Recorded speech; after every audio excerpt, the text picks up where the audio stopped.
Fagan. I'm the board vice president, and I will be filling in for Dolores Trujillo, who's not able to make the meeting this morning. I'd like to call the meeting to order and establish a quorum. So I am Mary Fagan, board vice president, and I was been appointed by the governor in the Nursing Services Administration position. Jovita Dominguez. Good morning. My name is Jovita Dominguez, and I was appointed by Governor Newsom in the Education and Licensing Board. Vicki Granowitz. I'm Vicki Granowitz. I'm a public member. I was appointed by Senate Pro Tempore Tony Atkins. And David Lawler.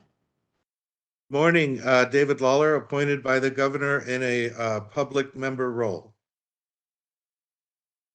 Susan Naranjo is not going to be joining today, and we have just recently heard about her resignation from the board. So I think Lori Melby will be reading her resignation letter in a moment, but we'll continue to establish the quorum with Betty Woods. Good morning, Elizabeth Woods, and I'm a board member, and I've been here a while, so I was appointed by Governor Brown way back when.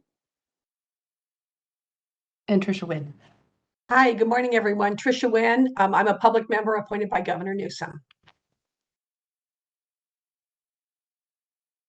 So we have established a quorum. Lori, do you want to speak to Susan's resignation? I will include Susan's letter in the EO update, but I will introduce myself and then make sure that we introduce our board legal counsel. So I am Lori or Loretta Melby. I'm the board's executive officer and I'm appointed by the board. Reza? Good morning, everyone. Reza Pezhuhesh. I'm the BRN's legal counsel.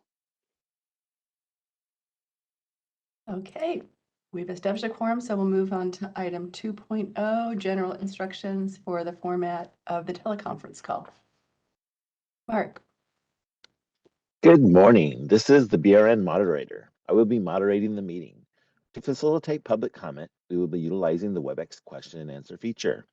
When the board reaches a point on the agenda at which public comment is appropriate, the question and answer feature will be turned on, and members of the public can indicate that they would like to make a comment by inserting the phrase, "I would like to make a comment," in the question box, which is typically in the lower right of your screen. I will then call on the individual and unmute their microphone. The individual will have 2 minutes to make their comments. I will not give a warning as your time approaches. I will mute your microphone and will announce that your time has exceeded the time allotted.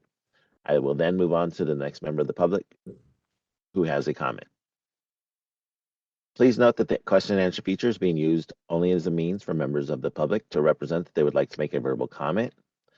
This is not a means to ask questions of the moderator or members of the board. Such inquiries submitted using this feature will not be answered unless the board chooses to answer them. I know that sounds contradictory, but hopefully you understood that. When asking a question, please make sure the question is directed at the host, me, in the drop-down. I will provide a brief reminder of this approach at the start of each public comment item. Finally, when board members or senior staff are not speaking, I would like to remind them to mute their microphone. If I detect background noise during the meeting as a result of unmuted microphones, I will interject with a brief friendly reminder. Thank you. And then just for a quick clarification on comments that are received in public comment for items that are on the agenda, the board does have the ability to have conversation and discussion around it. On comments as part of the very next agenda item for it, items that are not on the agenda, the board cannot have comment around that. So that is why there is two separate processes there. Thank you. Okay, we'll move to agenda item 3.0, public comment for items not on the agenda and items for future agenda. Board moderator, would you open up? Yeah, thank you. We will be opening for public comment now. I will be activating the question and answer feature. Please refer to the screen share for members of the public to see how they should type in their request for comment. I've activated the question and answer feature. Members of the public can indicate that they would like to make a comment by typing into the question box, "I would like to make a comment." Please remember, you will have 2 minutes to make your comments. I will not give a reminder as your time approaches. I do not want to interrupt you nor cause you to lose your train of thought. I will mute your microphone and inform you that your time has expired and will move on to the next member of the public. I'll pause for a moment for members of the public to type in, I would like to make a comment.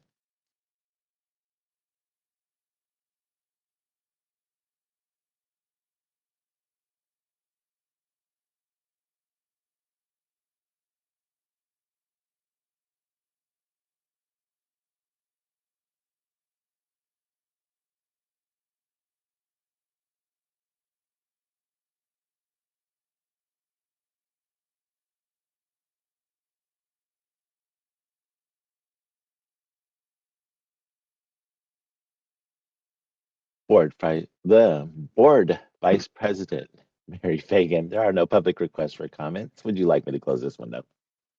Yes, please.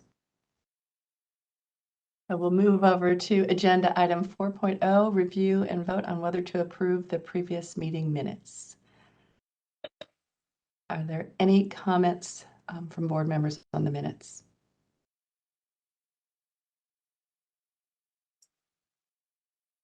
Okay, I'd like to make a motion to accept the board meeting minutes from November 14th and 15th, 2022, and allow the BRN staff to make non-substantive changes to correct name misspellings and or typos that may be discovered in the document. I'll second that. Thanks. And Laura, you're going to have to keep me in check. So do we go to public comment now, or do we vote and then go to public comment?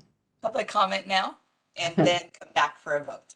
Okay, so we'll go to public comment about the motion to accept the board meeting minutes. We will be opening for public comment now. I will be activating the question and answer feature. Please refer to the screen share for members of the public to see how they should type in their request for comment. I've activated the question and answer feature. Members of the public can indicate that they would like to make a comment by typing into the question box, I would like to make a comment.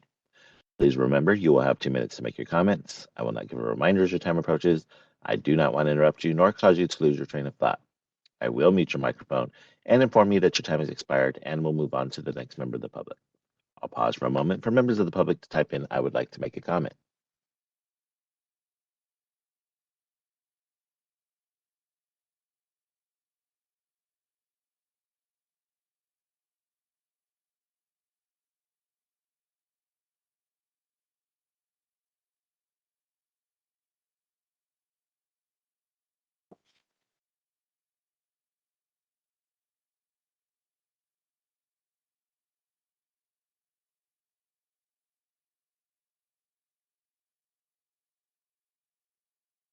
Board Vice President Fagan, there are no public requests for comments. Would you like me to close this window? Yes, please. So we have a motion and a second to accept the board meeting minutes from November 14th and 15th. I'm Mary Fagan. I vote yes. I think next person is Jovita Dominguez. Jovita Dominguez votes yes. David Lawler, David Lawler, yes. Trisha Wynn, Win, yes. Vicki Granowitz. Granowitz, yes. Okay. Motion is moved forward. So Haven't voted. next agenda item. Excuse me, Mary, Oh, I'm sorry, Betty. Sorry. I didn't vote. Well, Betty, would you please vote? Thank you. I need to have my list of names right in front of me. I'll get this by about the end of the meeting, you guys. Woods, yes. Okay. And that agenda item passes. Thanks. The next agenda item 5.0 is a report from the administrative committee. And Lori Melby will give the executive officer report. Thank you. So just a quick update. Most of the items that would typically be covered within the executive officer report are actually given as separate reports throughout our agenda. We do have a budget presentation. We have a licensing presentation, information only typically. We have enforcement updates. And so I will try to make this short and sweet and just kind of give you some high level information. There was an HCI report that was released yesterday to the legislators for review. I did send that out and share it with our board members. so that you guys are able to review that. It is a report that is collected when our nurses do, part of the data is collected when our nurses do a renewal. They give them workforce information. And so what this is, it's a health workforce research data center, annual report to the legislator, January 2023. There are 2 sections in there that are of utmost importance to our board. One is under medicine. It is a little odd. Under medicine, they have it divided into physicians, nurse practitioners, and physician assistants. It was shocking for me to read that they didn't include CRNAs or CNMs or CNSs as any of our other advanced practice nurses. But then there is a nursing section that is specific to RNs as well as LVNs. And it talks about just some workforce information. So that is good to have, and that was released just yesterday. Additionally, there have been a lot of inquiries to our board on the Project Nightingale. Project Nightingale is an FBI investigation that the board was made aware of, as well as our enforcement unit. It was released a few weeks ago. It is a discovery and an investigation regarding nursing programs located in Florida that were providing fraudulent diplomas and transcripts to people that did not attend nursing school. Those fraudulent diplomas allowed for some of these people to obtain an authorization to test at various boards of nursing throughout the states. And some of them were able to take and pass the NCLEX RN examination. What is thought that allowed that to happen is that they had previous healthcare experience, such as maybe being a military corpsman or a LVN or something of that sort. There was also some discussion around whether or not they had attended a nursing program, made it up to the very end, maybe failed out and didn't successfully complete the program. And that's why they were able to go on and take the exam and pass. Those people that received the fraudulent transcripts targeted states that had NCLEX, the ability to take the NCLEX repeated a number of times because of their potential inability to pass the NCLEX. California is one of those states that has a repeater policy that allows for an unlimited amount of NCLEX test attempts. However, I am very happy to report out that we received under 24 possible people to investigate. The thing that we need to be aware with this is that those schools that were brought up as part of the investigation also, in addition to giving the fraudulent transcripts and documentation, had legitimate graduates. So this is an ongoing investigation for our board, and we are not able to speak on any of the specifics that are going on around that.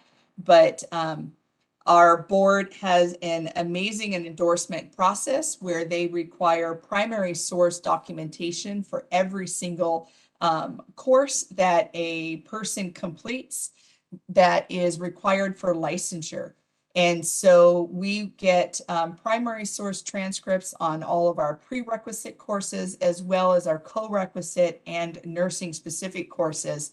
And based on that, our licensing does a really thorough job of reviewing those and trying to identify items that are missing or noticing that transcripts may be fraudulent, that they can flag and let our enforcement unit know. So this has been a several year process of going back and investigating and through FBI. And again, just really happy to report that we have a very, very small impact in the state of California. We have almost 500,000 RN licensees, and we will be continuing the investigation into less than 24 licensees that may potentially be a part of this, and we'll know more as the investigation continues. Working on several IT projects within the Breeze system to allow for streamlining of the application process. We are staffing up and really focusing on our endorsement applications, because we are very aware that the EMSA provisions will be ending at the end of this month. We started a very robust emailing campaign, notices out to employers, notices out through EMSA, getting social media outreach up to about 6 months ago. So encouraging people to come in and actually be licensed in California, so they are prepared to continue in that role if they meet our licensing requirements without any delay or interruption. I am very happy to report that we are processing endorsements within about 2 weeks. And so we do not have a backlog in those endorsement licensing processing. The really important takeaway from that is if the nurse completes the application and includes all items in the application on the first submission, they are licensed within those 2 weeks. If they are missing items, if they do not complete the application appropriately, they are reviewed and let know exactly what they are deficient of within those 2 weeks, so that they can then start resubmitting information to allow for that evaluation. It was suggested by a board member that I report out my activities of who I am meeting with in between board meetings. I didn't go back to the November board meeting, but I do want to give a report out of what I've been doing since just the beginning of this calendar year. And so I wanted to let our board members and stakeholders know that I participated in a nursing workforce roundtable sponsored by Western Interstate Commission for Higher Education, and discussed addressing clinical placement shortages through academic practice partnership. Really important for our board to know that is absolutely something we already do. We do promote academic and practice partnership. We do allow for our students under the Business Profession Code 2729 to be able to be employed up to the level of their competency at various healthcare institutions throughout their nursing program journey. And we very much encourage our academic partners to allow them to have clinical credit.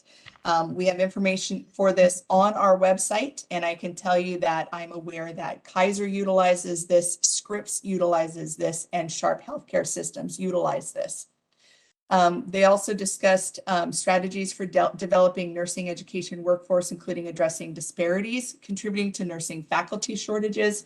We discussed minimum entry into faculty.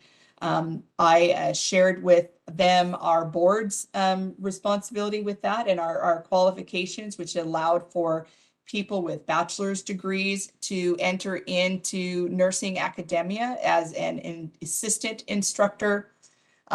A person with just an RN license that does not have any type of four-year degree or an advanced degree. They're a diploma, a 30-unit LVN to RN step-up certificate holder, or an ADN, that they are allowed to be a clinical teaching assistant, and that the instructor level is required to be master's or higher. And so they were very interested in that, and we're going to really evaluate the California Board of Registered Nursing's faculty qualifications, because they are in line with some of their strategies for increasing nursing faculty supply and making that an accessible pathway. I reported out to the California, the Chief Nursing Officer Advisory Committee through California Hospital Association. I listened in on a BRN presentation with question and answers on our intervention and enforcement pathways that was presented to Scripps as part of their safe culture and health equity emphasis. Maximus, which is our vendor, provided a lot of the updates. I had collaborative meetings with BPPE, which is the Bureau of post-secondary education, and BVNPT, which is our LVN and Psych Tech board, to really start doing a deep dive into our processes. We are starting with the faculty approval process to ensure that there is no overlap or duplication. I also met with Barbara Barney Knox, who is BBK, known as BBK throughout the field. She is the Deputy Director for the California Correctional Healthcare Services.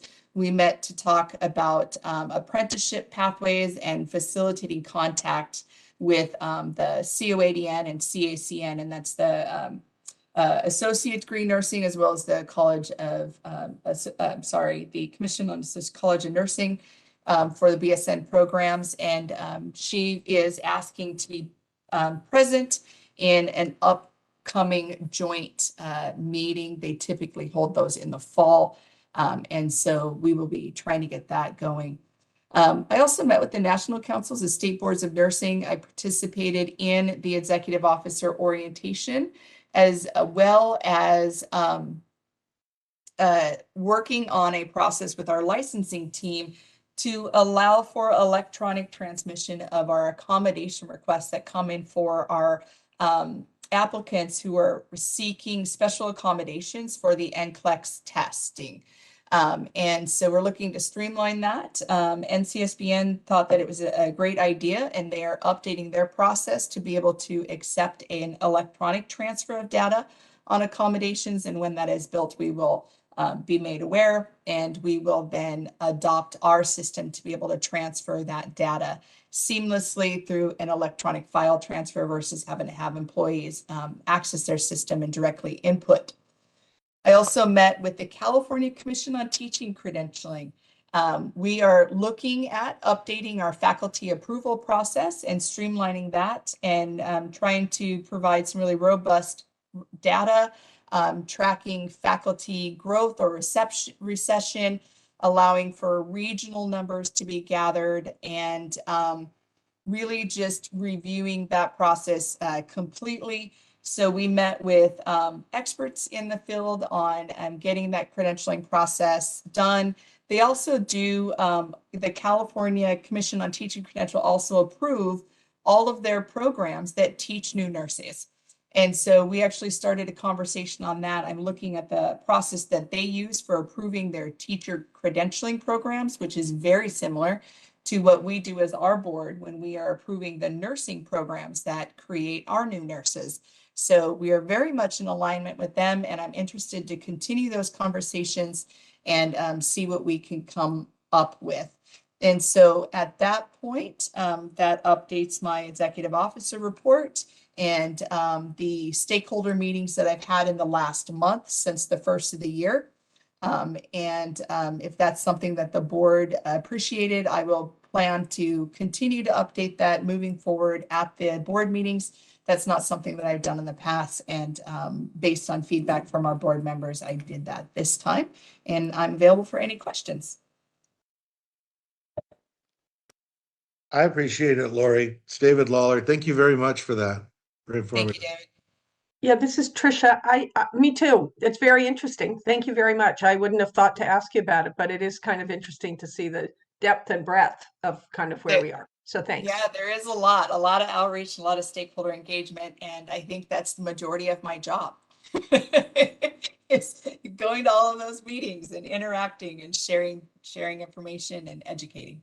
Yeah, I also appreciate it. I think it's important for us and the public to understand how much you do outreach, because you do a lot of it. A So lot. Thank you. Yes. Yeah. Thank you, Vicki. Yeah, I would like to hear it at each meeting. It's very useful. Thank you. I will do that going forward. Thank you, Betty. Any other questions or comments for Lori? I have a question. Could you expand a little bit more on the significance of the HCI report? I looked in my emails and I didn't see it, and then I just tried to quickly Google and see if I could find it. I couldn't get. So is there access to it? There is access to it. I actually sent it out to our board members late last night. I will make sure. I thought you were on there. I'm so sorry, Mary, if I missed you. But I will make sure that that comes over to you. I was working late trying to get that out. And so, Lori, what- real quick. yes. Sorry, this is Reza.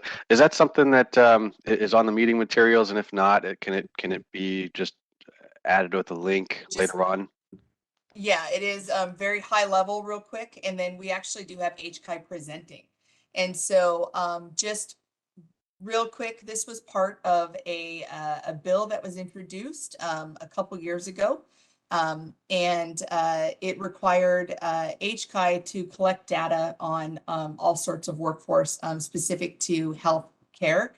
And they do a report out to the legislators on an annual basis. It is collected on our licensing renewal data. So and when a person comes in and renews their nursing license, they have a link to complete an HCI report. They click on that link, it takes them out into outside of our application for renewal. They complete a survey. Once they complete that survey, it brings them back into our renewal application and they continue the process. And so I did share that out. I will resend that. And we'll get that out there so that you can review that. There is a link in your email for that. That is a publicly accessible document, and you will find that on the HCI website. Okay, and when people are asked, is it mandatory that they complete the survey or is it optional? It is optional. It was set up as optional. We do encourage the completion, and it is right there in the website when you're going through your renewal application. And so most of our licensees will click through that and complete it. Lori, Reza again. Yes. Just to make sure the public's aware of the document and what we're talking about. To be clear, that's not. I know you sent it out last night, so I presume not in the materials that are posted online. It is not. If that's the case, can you just give like the title of the report? Because you said it is online on HCI's site, so maybe the members of the public can just find it online. Yes, absolutely. Even easier than going to our site. That report is called HCI, Department of Healthcare Access and Information, and it is Health Workforce Research Data Center Annual Report to the Legislator, January 2023. And that is not a BRN specific report. And it is collected by HCI and it is released by HCI as part of a bill that became law a couple years ago. And they send it out and release it publicly. And that report was released yesterday. We do have later on in 5.4 is the agenda item. And a representative from HCI will be here to talk about various things that they participate in, as well as scholarship and loan repayment programs.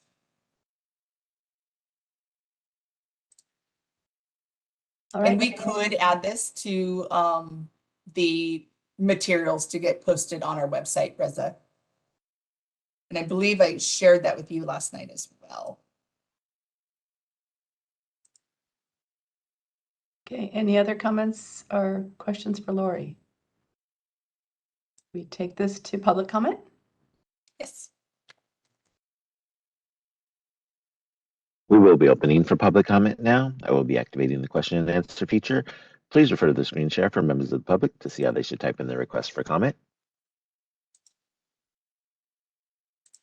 I've activated the question and answer feature. Members of the public can indicate that they would like to make a comment by typing into the question box, "I would like to make a comment." Please remember, you will have 2 minutes to make your comments. I will not give a reminder as your time approaches. I do not want to interrupt you nor cause you to lose your train of thought. I will mute your microphone and inform you that your time has expired, and we'll move on to the next member of the public. I'll pause for a moment for members of the public to type in, "I would like to make a comment."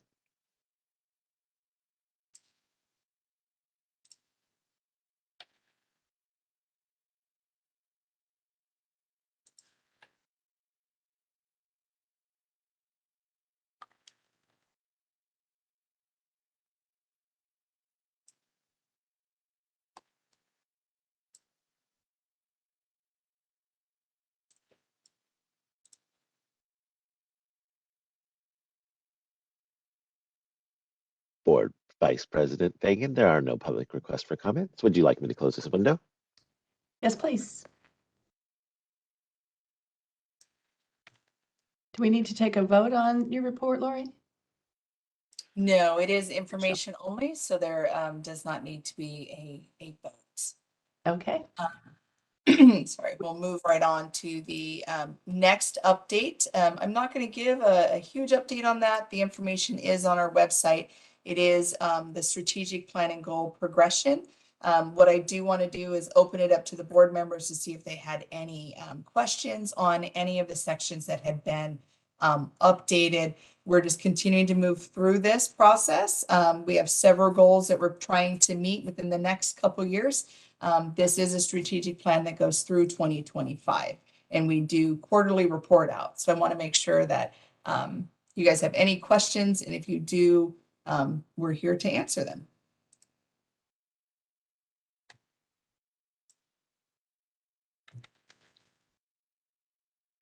This is Tricia. I didn't have a question. I just really had a comment. I think it's very well organized and it's very clear in terms of the steps taken. So I found it just easy to read through it, and I appreciate the work that you've done on it. Thank you. If there's no other discussion. Okay. What was that? So we'll open it up for public comment. Yes. We will be opening for public comment now. I will be activating the question and answer feature. Please refer to the screen share for members of the public to see how they should type in their request for comment.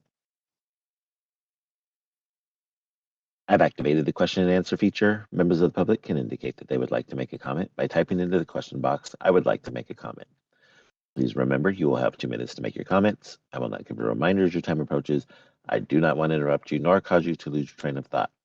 I will mute your microphone and inform you that your time has expired, and we'll move on to the next member of the public. I'll pause for a moment for members of the public to type in, "I would like to make a comment."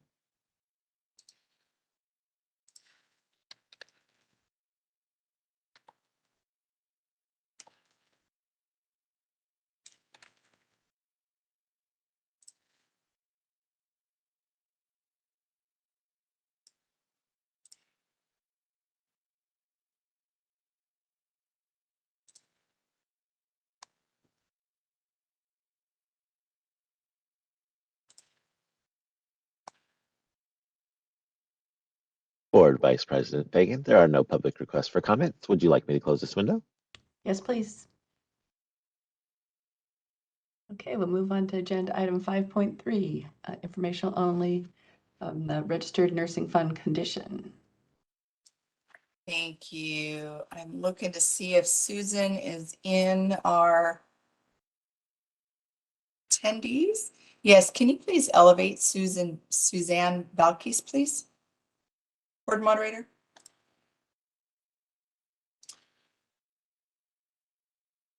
Thank you. Susan, if you could unmute and give a report out on the fund condition, please. Hi, can you hear me? Yes, we can. Okay, perfect. Good morning, everyone. My name is Suzanne Balkis, and I am a budget analyst with the DCA Budget Office. And I want to thank the board and the executive staff for allowing me time to present the board's fund condition statement. I would like to start with a quick update regarding current year and budget year. On January 10, 2023, the governor's budget was released, which provided updated budget numbers for the boards that includes incremental adjustment to the current year 22-23 and to the base budget for budget year 23-24. So I will be presenting the board's fund condition statement that we currently have FM5 projections included into. If you please refer to the agenda item 5.3 in the meeting material, you will be able to see the fund condition. For 21-22 actual, the board have a beginning balance of about 35 million with prior year adjustment of 1.3 million. That give you an adjusted beginning balance of about 36.2 million. We have an overall revenue of 80.1 million and a transfer to general fund AB 84 of about negative 2.2 million and a total expenditure of 58.2 million. That gives us a fund balance of about 56 million, which is about 10.6 months in reserve.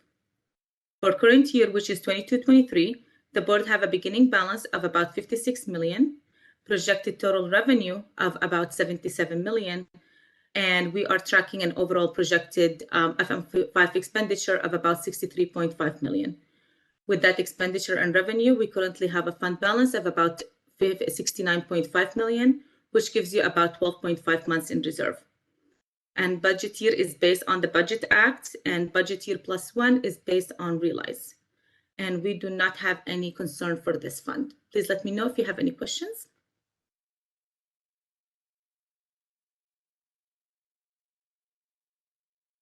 It's Tricia. I have a quick question. Thanks very much, Suzanne, for that report. I heard two different reserve balances. One was 10 months and one was 5 months. And I'm wondering if you could just tell us what's a prudent reserve for each of those two funds. So usually you have 10.6 months and 12.5 months. So your board is actually working really good. Usually we would like to see between 12 and 24 months in reserve. But even if it is 6 months in reserve, we're still that is still good. But sometimes we like to be healthier between 12 and 24 months. Thank you.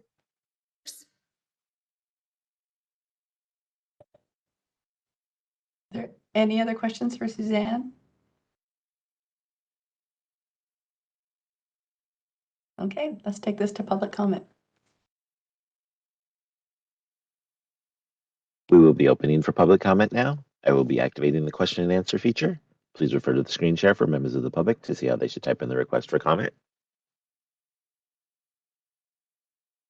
I've activated the question and answer feature. Members of the public can indicate that they would like to make a comment by typing into the question box, "I would like to make a comment." Please remember, you will have 2 minutes to make your comments. I will not give a reminder as your time approaches. I do not want to interrupt you nor cause you to lose your train of thought. I will mute your microphone and inform you that your time has expired, and we'll move on to the next member of the public. I'll pause for a moment for members of the public to type in, "I would like to make a comment."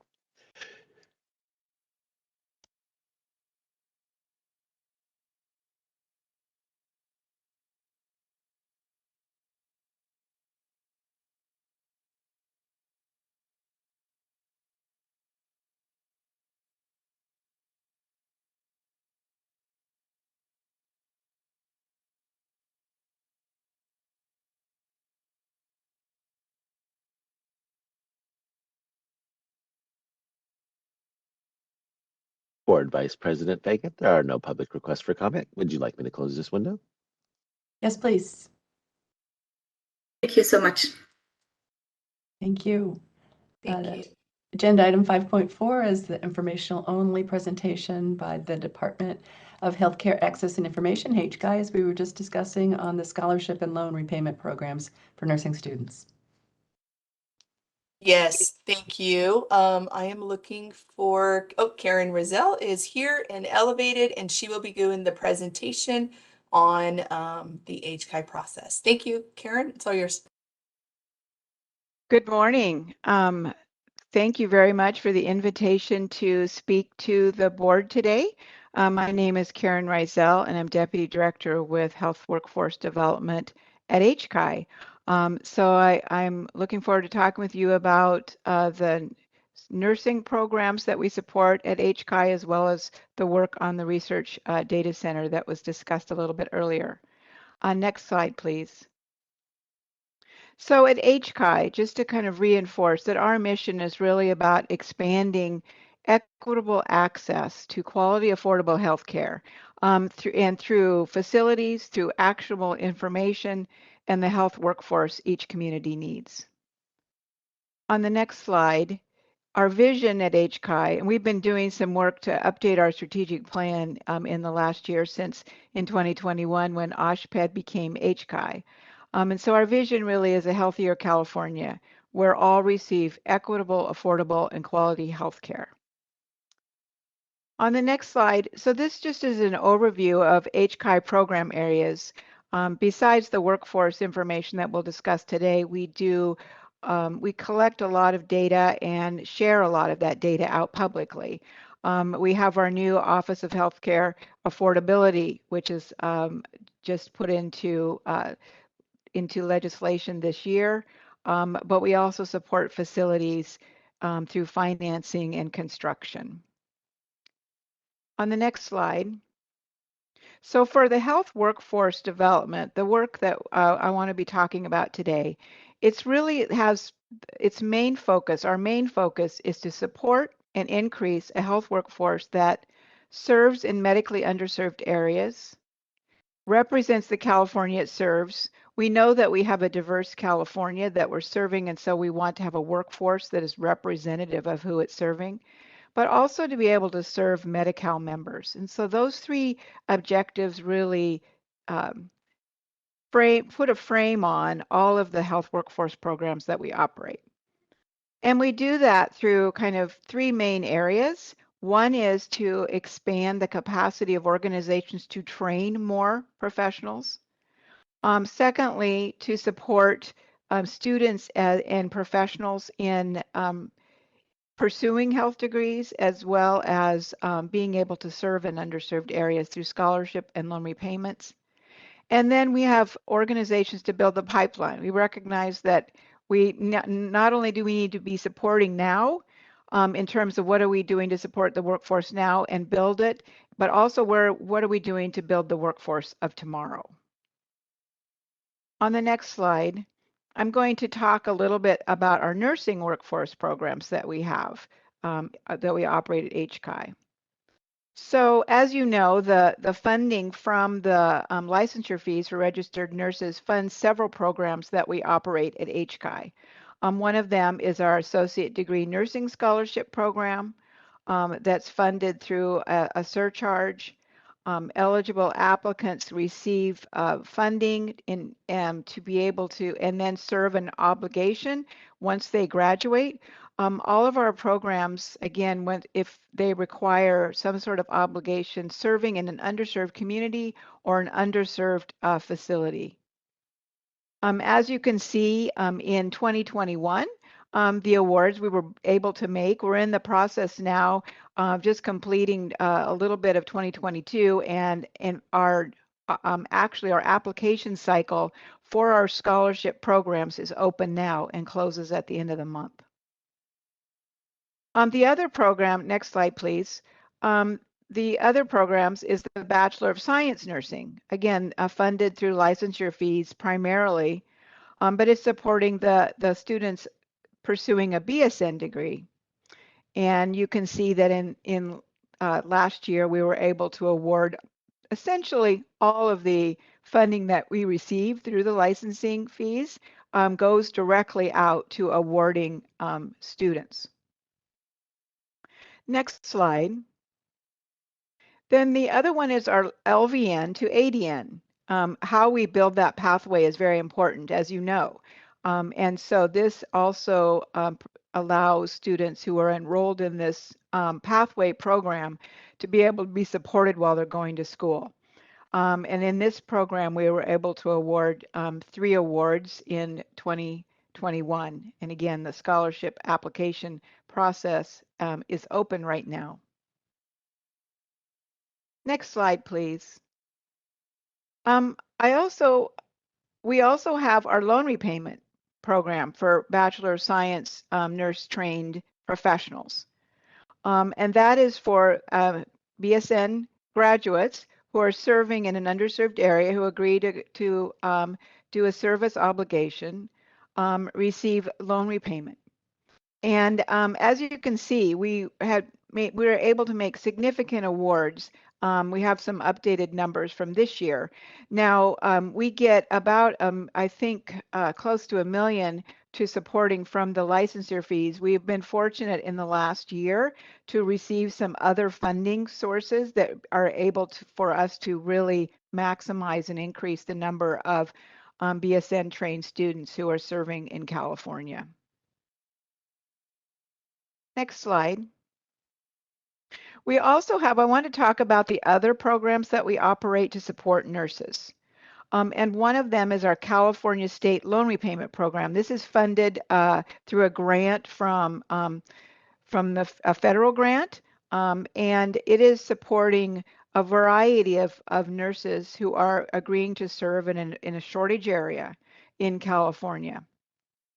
So that includes nurse practitioners, certified nurse midwives, and psychiatric nurse specialists are some of the professions eligible under this program.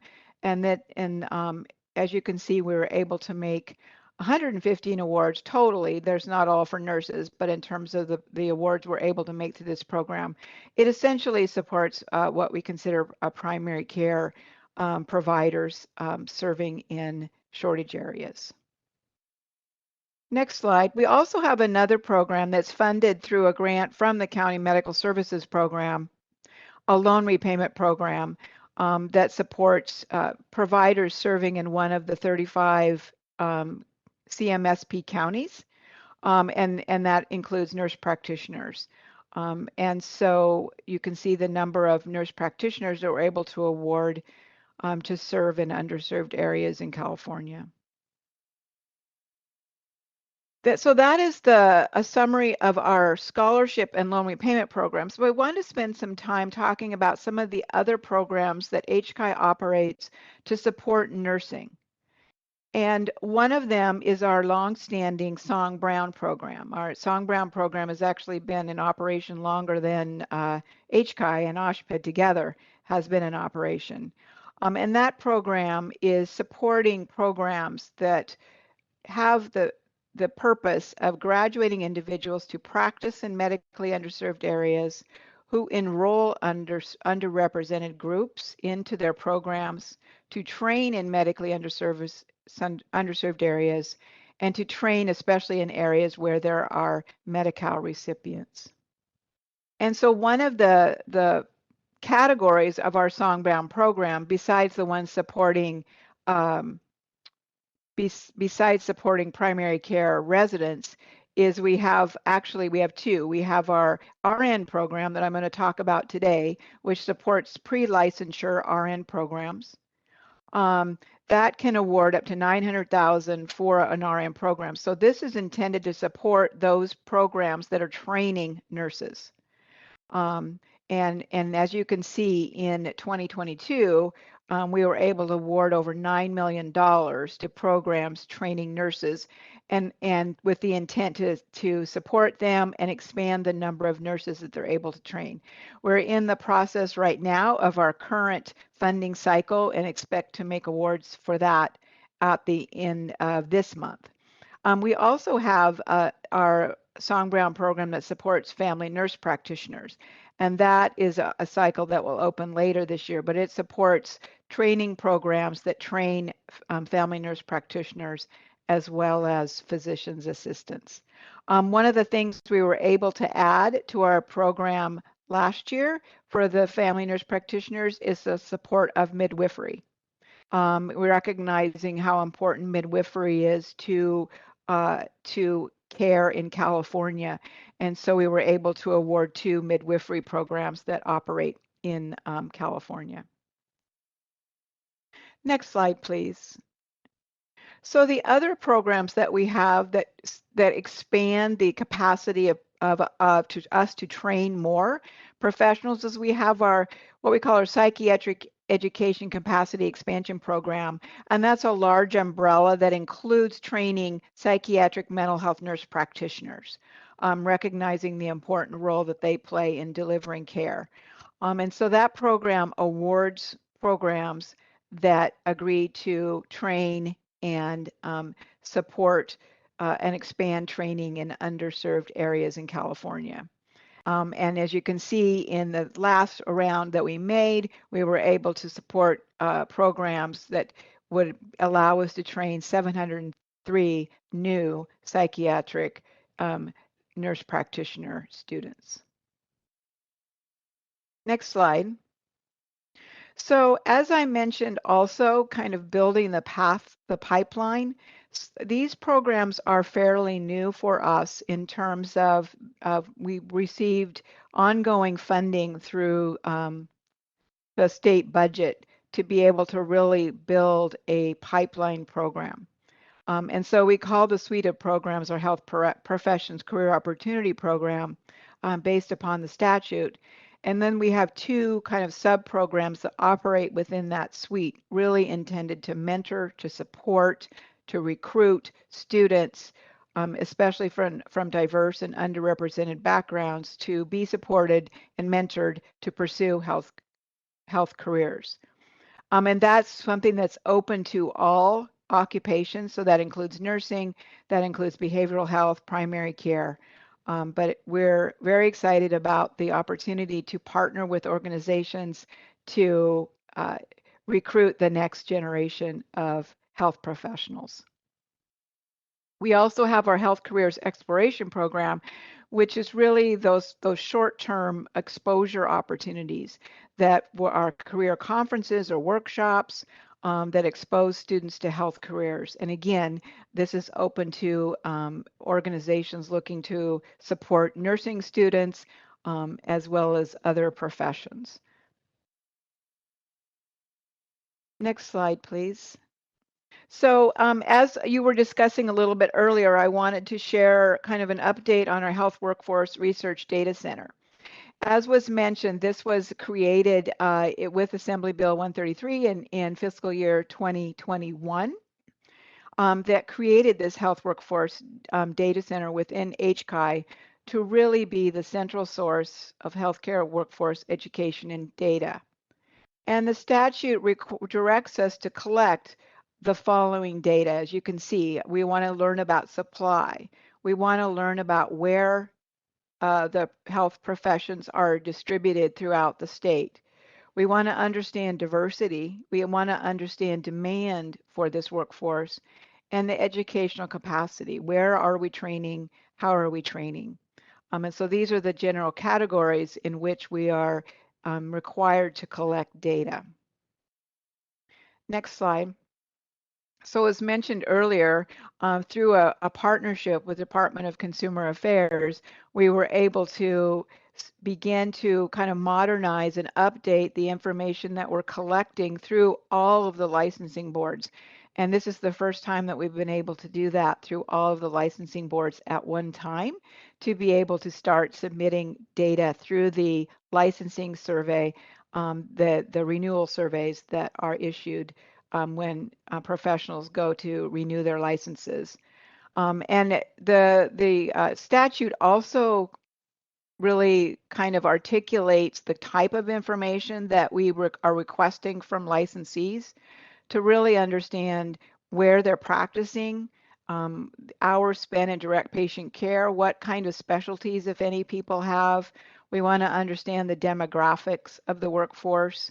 Language is spoken. Language concordance and language diversity is very important to us because we recognize we have a very diverse state in terms of language, and we want to be able to have a workforce that is able to provide healthcare in the languages that Californians need. We also want to understand the retirement plans. So as our professionals mature through their career, we want to understand kind of the exit time frame so that we can, be able to look at supply and demand and what the workforce is that we need. And then education background. What is the training that that providers took? And so since the 2022 launch of these surveys, that was when the surveys fully went into effect. And so we'll get data. We get data monthly.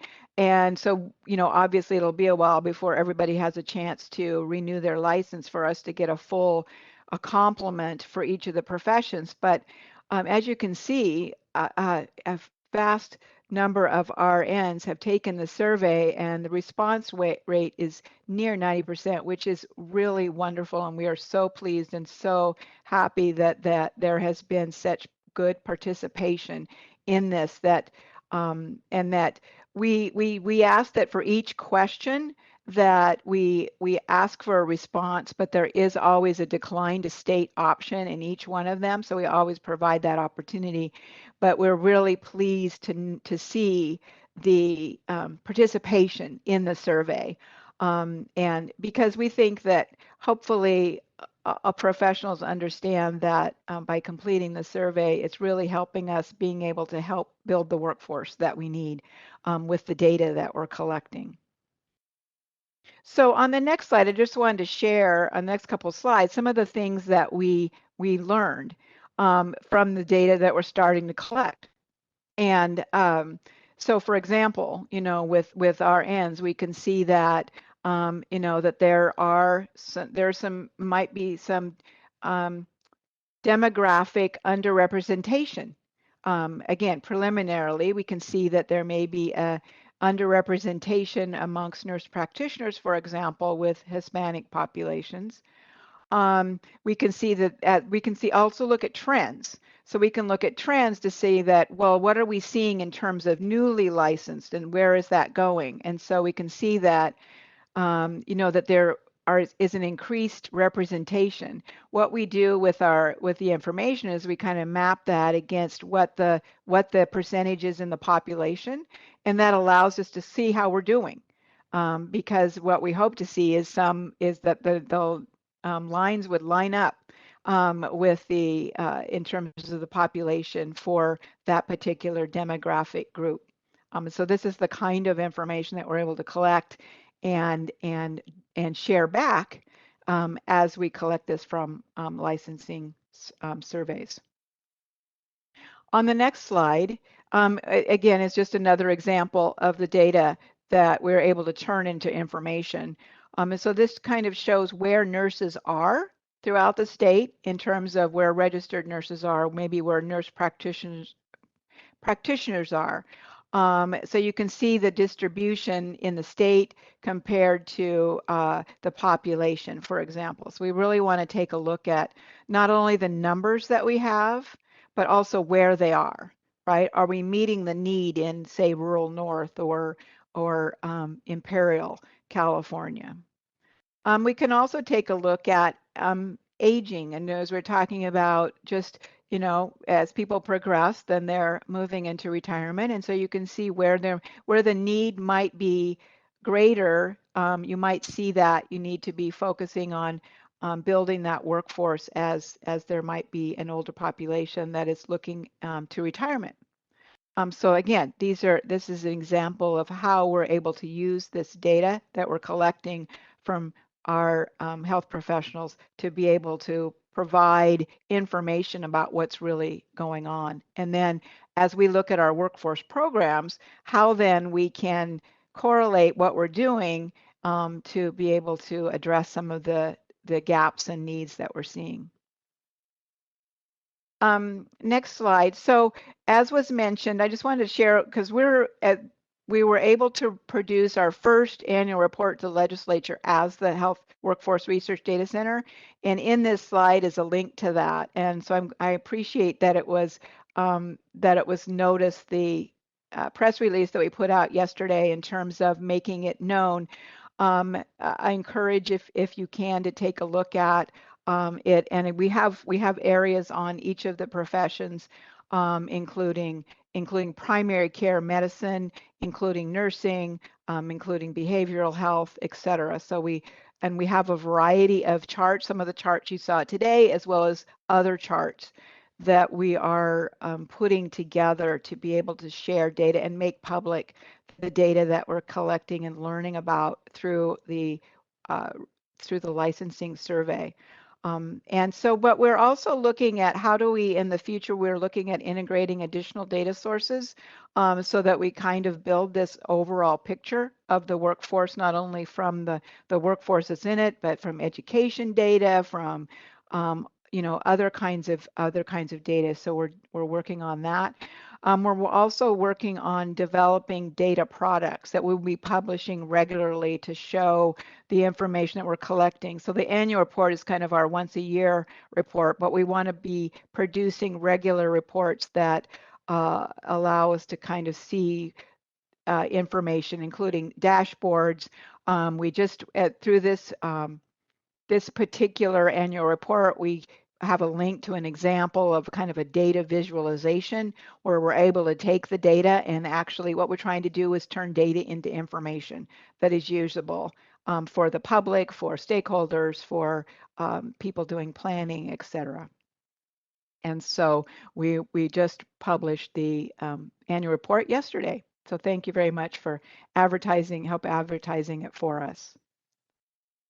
Next slide, please, is I also wanted to talk about the work of the Health Workforce Education and Training Council. So the Health Workforce Education and Training Council was also established in fiscal year 2021 as part of this larger Assembly Bill 133. And it is a 18-member public body established to really look at these things that are listed here on the screen, to really develop education and training priorities, to be able to support can we build new graduate medical education and training programs, how do we increase workforce diversity and improve access to care. And we have a breadth of representatives on the council who represent nursing, who represent behavioral health, who represent oral health, who represent primary care, who are beginning to discuss these things in terms of what are some of the issues that we're seeing in these areas, what are some of the opportunities, what are some of the innovations we can make. And we have begun the conversations with this council. We started meeting a year ago, actually, in March, and we focused in on behavioral health, we focused in on nursing, and we focused in on primary care. And our next meeting is the first week of March, and we'll continue those conversations around behavioral health, nursing, and primary care. So we encourage you, if you are not attending, it is a public meeting, to take a look at the agenda and participate, especially as we're looking at talking about areas and opportunities for increasing, supporting, diversifying the nursing workforce. But we have the information is posted to our website and encourage public participation in the work of the Health Workforce Education and Training Council. Our next slide, I think, is our last couple slides, where we have a variety of ways in which we're sharing information about the work that we're doing in health workforce. And on the next slide is we have a mailing list where you can, if you're not already, you can receive our monthly announcements and then any periodic announcements that we're doing about programs or activities that we have. So we encourage anyone interested to sign up for our monthly newsletter, our workforce programs update, to tell what programs are upcoming. For example, when application cycles might be opening, when they're closing, any kind of webinars that we're having. For our programs that we operate, for our grant programs and loan repayment and scholarship programs, we have webinars because we want to ensure that the word gets out there in terms of these programs and how effectively to apply. And always, if anyone wants to sign up, they can email us and we'll be glad to follow up and answer any questions. So thank you again for the opportunity to share a little bit of what we're doing at HCI. Well, thank you, Karen. That was a fantastic presentation. You're doing really, really tremendous work. Are there questions from the board members or comments? Hi, it's Betty. I do have a question. I mean, there's a lot of information that you presented here, just some wonderful information, how people can get access into healthcare to study for different professions. Is that information available at the facilities? For instance, do you do any presentations for seniors in high school or for people in junior college so that they're aware of this? There's a lot of information if you go to the BRN site, but for people who don't know about that, how do you make contact with them? Excellent question. We recognize that there's always more that we can do to get the word out about our programs. So we are looking to connect. We go out and we try to go to, you know, conferences if we can, or virtually make presentations. If you know about areas in which we can maybe be sharing that information, please let us know. We're glad to make a presentation and talk to students. We're connecting with different high school, like health academies and things like that, that we can provide information about our programs. So we're always looking for more ways to do outreach. Thank you. This is Tricia. I have a question. Karen, thanks so much. This was super helpful. I didn't know an awful lot of the information that you presented, so I found it very, very interesting. And I will look at your annual report. So thanks for providing that. The question I had was about the programs that provide financial assistance to programs that serve the underserved. So that's a fantastic program. I didn't have any idea that was going on. I just was wondering what kinds of programs take advantage of that? Is it both private and public? Yes. Or is it, yes. Yes. I mean, we all of our programs, especially like our grant programs to organizations, are all competitive grant programs, and we have you know, eligibility criteria, we have scoring criteria, and so we look at, are people training in underserved areas? Are they recruiting underserved populations? So we look at those, and all of our grant guides and scoring criteria are all public and so we support organizations that are interested in meeting those objectives. Thank you. So you said they're competitive. So is it highly competitive? I mean, are a lot of people trying for those funds?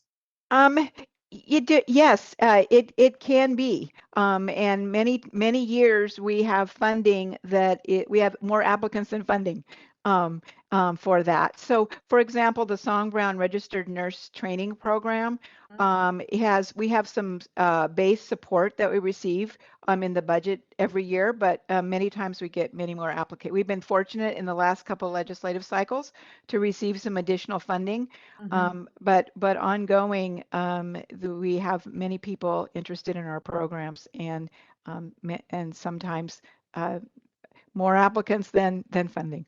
Thank you very much.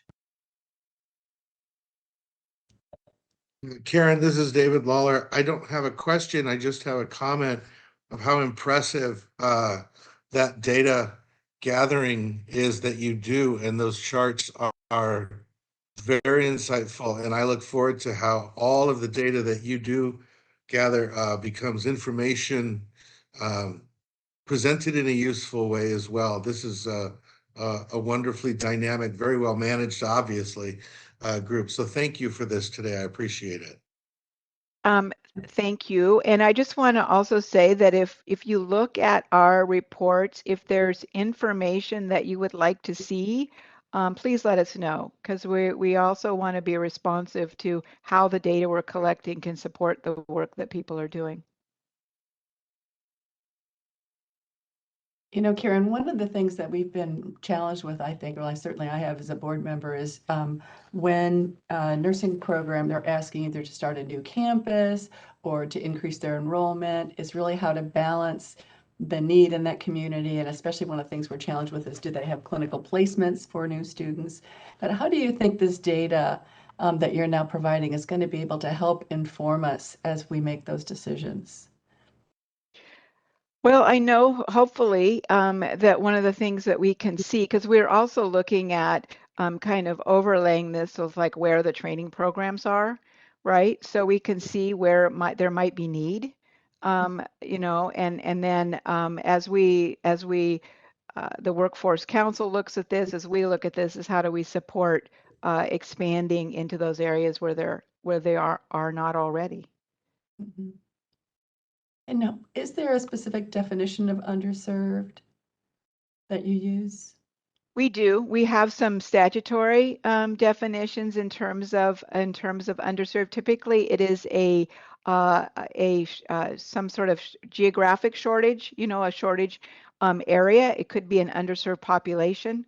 And so, or it could be an underserved type of facility where we see there are shortages, like even sometimes in public schools.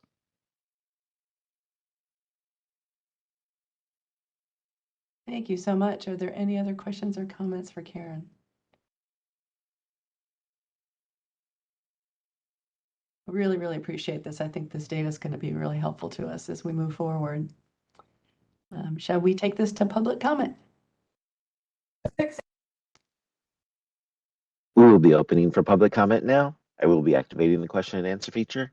Please refer to the screen share for members of the public to see how they should type in the request for comment.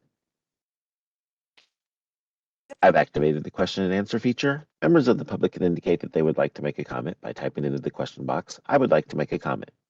Please remember, you will have 2 minutes to make your comments.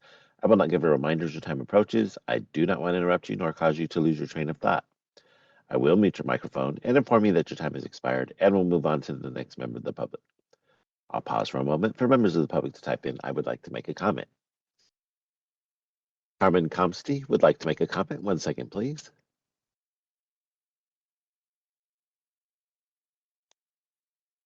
This is Carmen Comsey with the California Nurses Association. Thanks to Karen and HCI for the presentation. CNA just wanted to emphasize the importance of HCI scholarship and loan repayment programs to ensure that low-income students and people from diverse backgrounds, particularly people of color, people from rural areas, can access the nursing profession. In particular, ADN programs and other community college nursing programs have long served to ensure that the nursing profession is accessible to all Californians, particularly Californians from underserved areas. And HCI's support of ADN programs helps ensure that that all people can afford nursing school and can work in the communities that they come from without the financial barriers of educational debt. CNA supports the prioritization of HCI nursing workforce funds to support public ADN programs and community college programs, which have a lower financial burden for entry into the profession and a shorter time frame to entering the workforce. CNA encourages the BRN to continue to work with HCI to support these community college ADN programs. For example, the BRN can ensure that clinical education slots remain available for these programs who don't have the resources to pay for entrance into things like consortiums or enter into contracts with clinical sites. We look forward to working with the BRN in your ongoing work to ensuring that the nursing profession is accessible to all and meets the needs of patients in our state. Thank you. Thank you. Lauren Clark would like to make a comment. 1 second, please.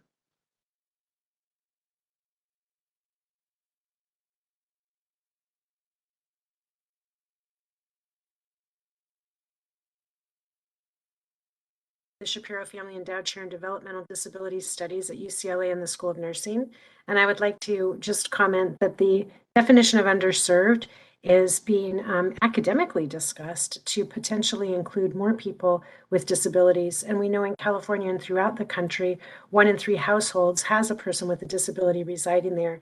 And as nurses, we also know that it's very important for us from the time of prenatal genetic screening and testing through birth, through the entire life cycle, all the way through older adulthood, that nurses are prepared in every setting to be able to respond to people with developmental disabilities and other disabilities. And I'd like to just note that it would be most supportive if HCI could re-examine the definition and the support of people with disabilities as an underserved population. Thank you. Thank you. Kathy Hughes would like to make a comment. 1 second, please.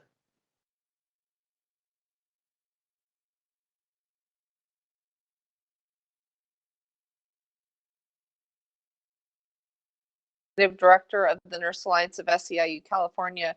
We really appreciate this presentation. And I just have one quick request. Can we put the slide back up with the QR code so that I can do a screenshot of that? I'd really appreciate it. Thanks.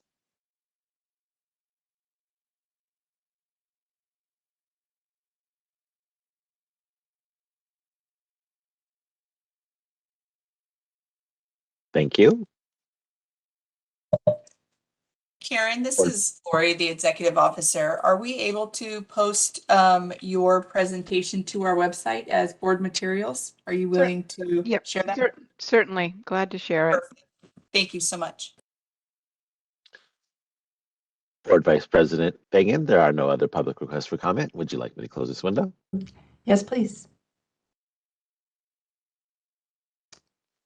Okay, we'll move on to, thank you, Karen, again, that was really fantastic. We'll move on to agenda item 6.0, BRN future priorities and proposals for review and possible action. 6.1 is discussion and possible adoption of proposed regulatory text to modify California Code of Regulations, Title 16, Section 1426 regarding required curriculum.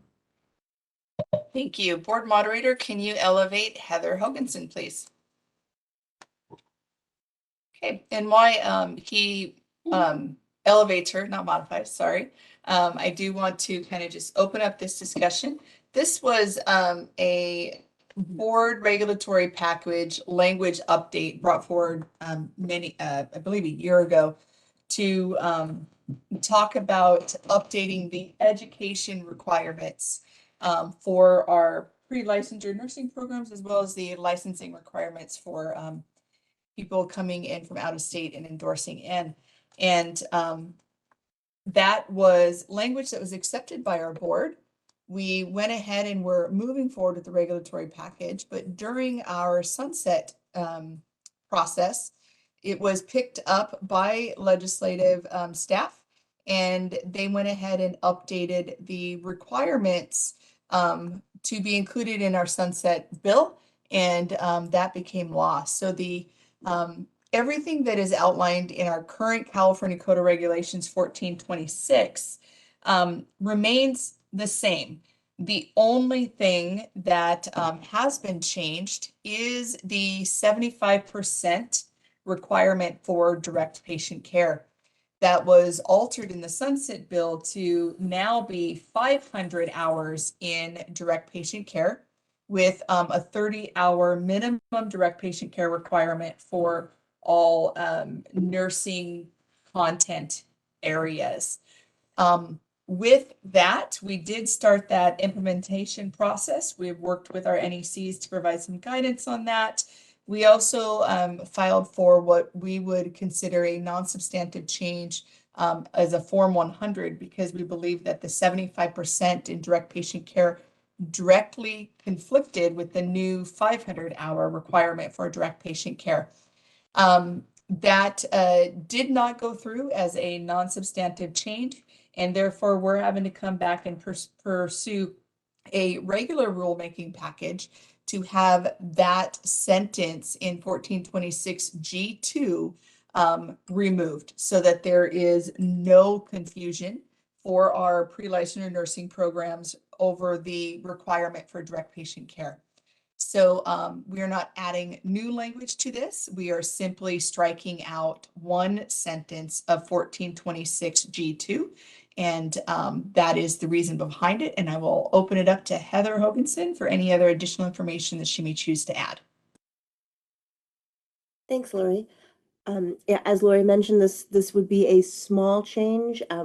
We originally thought it would be non-substantive, but OAL thought, because you do have that discretion to try to make math do things that ordinary people can't make it do, they wanted your adoption so that we can take this out for public comment to see if anyone else can show different math formulas that would contradict our reading of it.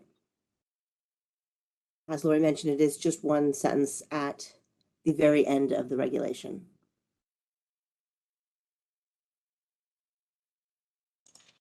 And then I know that we have many deans and directors in our attendees today, so I just wanted to provide one quick item of clarification. I did have a meeting with a director of nursing, and she thought that the 500 hours removed the 18-unit requirement for clinicals. And I want to make sure that everybody understands that the entirety of 1426, including that 18-unit requirement, is still required and still stands. We are not altering any of that. The only thing that we are altering is just removing the sentence that says, with the exception of the initial nursing course that teaches basic nursing skills in the skills lab, 75% of clinical hours in a course must be in direct patient care in an area specified in section 1426D. All other requirements remain the same.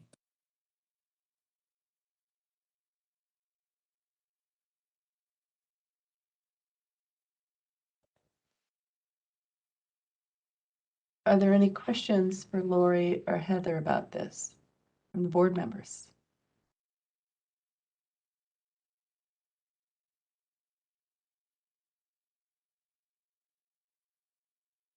Lori, it sounds like what is being proposed is to delete that entire sentence, but the 75%, I understand, because you can't do the math between the 75% and the 500 hours, right? That's what we've been talking about, I think, for quite a while. But what about the part that says with the exception of the initial basic skills lab and stuff? Does that need to remain?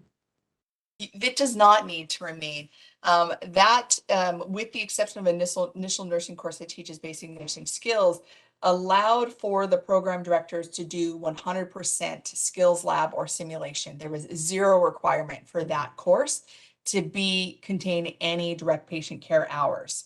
So with the new 500-hour total requirement, as well as a minimum of 30 for Med-Surg, there will still be no requirement for any specific direct patient care in any of those areas. So the program director and the faculty, along with their academic institution, when they create curriculum, choose whether or not that course contains content that is specific to nursing, Med-Surg, OB, Peds, Psych, mental health, and Terry.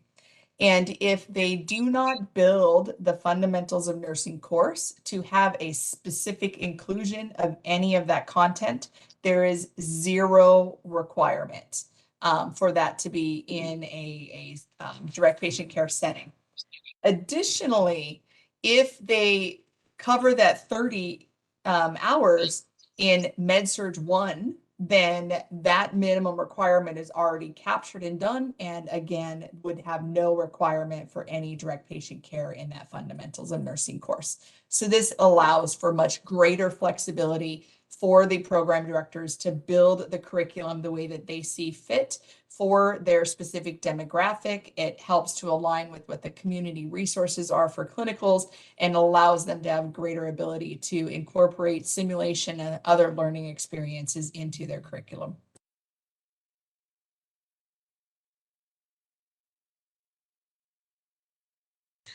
Right.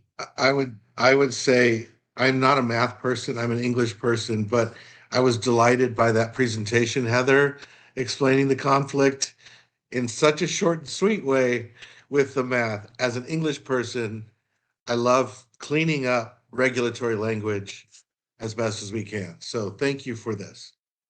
Thank you. Any other comments or questions from the board members?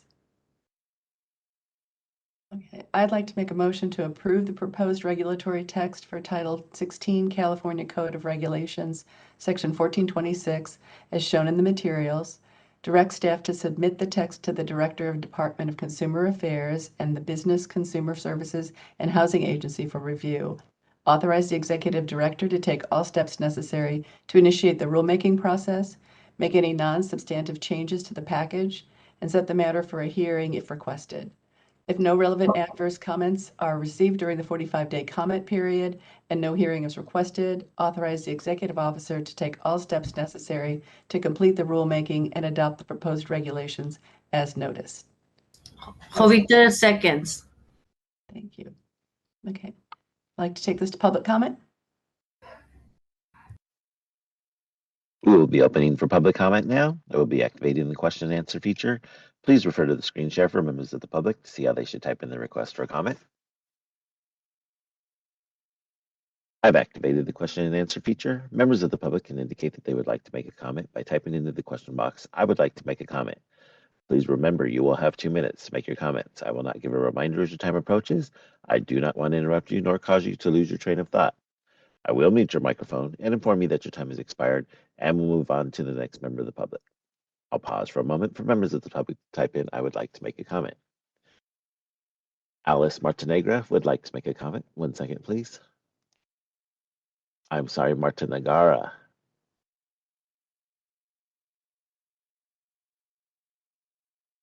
Make a comment. I think this removal of the 75% is very good for our programs. By the way, my name is Alice Montenegara. I'm the program director at Golden West College and associate dean. And it allows the programs at the community college to really be able to be more fluid in regards to implementing simulation and other methodology that normally would not be captured in a clinical practice. So having this language allows us to have that flexibility. Thank you. Thank you. Board Vice President Fagan, there are no other public requests for comment. Would you like me to close this window? Yes, please. I'd like to go ahead and take this to a vote. I, Mary Fagan, vote yes. Jovita Dominguez, Jovita votes yes. David Lawler, David, yes. Betty Woods, Woods, yes. Vicki Granowitz, Granowitz, yes. and Tricia Wynn. Win, yes. Did I get everybody? I think so. Okay, I think the motion passes. Next agenda item is item 6.2, discussion and possible adoption of proposed regulatory text to modify California Code of Regulations, section 1452. Laura, you want to go forward? Code. Thank you, Mary. Sorry about that. Slight delay in getting off mute there. So this was another kind of process that we brought in front of the board previously. And in 1452, we did a Form 100 to update, and that added the implicit bias requirement, the 1 hour requirement in the first renewal period for both our initial license by exam as well as our initial license through endorsement. What it did not do was address the ability for an exception. We did come in front of the board in November, I believe, to talk about whether the board would want to have a discretion to allow for some kind of an exception for a nurse that is renewing a license to not have to complete the 1 hour implicit bias. And it was voted that the board did not want to allow for that exception. And so we do have to pursue a rulemaking package that makes that very clear. So that is what we're doing, bringing forth here. And we will, I will turn it over to Heather to have her do some further elaboration. Thank you. Thank you, Lori. Yes, as was brought before you at last November's meeting, the board decided that the implicit bias training should not have an exemption for hardship or military service or something like that, because it is just a simple 1 hour of implicit bias training that will have to be done within the first 2 years of being licensed in California. Because of the way the statute was amended, it came into a long laundry list of things someone would have to do. And so our regulation needs to sort of thread that needle to say, yes, you can request hardships for these things, but not for implicit bias. So we've just amended the regulation ever so slightly to make sure that that's clear to people. It's a new requirement, but it fit into our current set of requirements. So, and the text is provided in your materials, and it pretty much just reminds people you need to do your 1 hour implicit bias training, and you can't get the other hardship exemptions for it. But if you have any questions regarding the text, I'm here to answer that. This is Betty. Is there any exemption to it? I heard you say there were some exemptions to it. But not. So currently, if a licensee is facing either an active status, or they're overseas for more than 1 year, or they're employed in the military, or they've had some hardships in terms of physical disabilities, for themselves or a family member, they can request some exemptions for other sorts of trainings that we require on renewal. We're saying in the first 2 years of licensure, you should be able to complete 1 hour of implicit bias training. And for that 1 hour, we are not offering those other exemptions that are normally offered on renewal.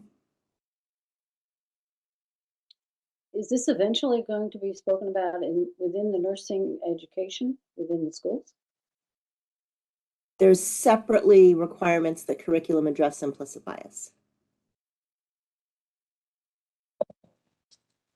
So Betty, just for clarification, there were 2 bills that became law over the last couple of years. The first implicit bias bill that came in required all continuing education providers to include implicit bias in their courses that dealt with direct patient care. That regulatory package has gone through, it's approved and in place. That was a requirement that came in, I believe, a year ago, and now this January, we're starting the audit process that would ensure that this is being done. I can tell you I've gone on many websites and reviewed a lot of continuing education unit courses, and they are including that implicit bias as part of the objectives. And so I was really happy to see that. The second bill that came through that went into law was an implicit bias training requirement that included the 1 hour in the initial renewal period for our license by exam and our license through endorsement. It included 1 hour of a requirement for our academic partners to include as part of the graduation requirements for a person that is pursuing a nursing degree. And then it also required new grad programs in larger healthcare settings to include a 1 hour of implicit bias as part of their new grad orientation and onboarding process. So all of those have been updated in regulations. Those requirements are out there and ready.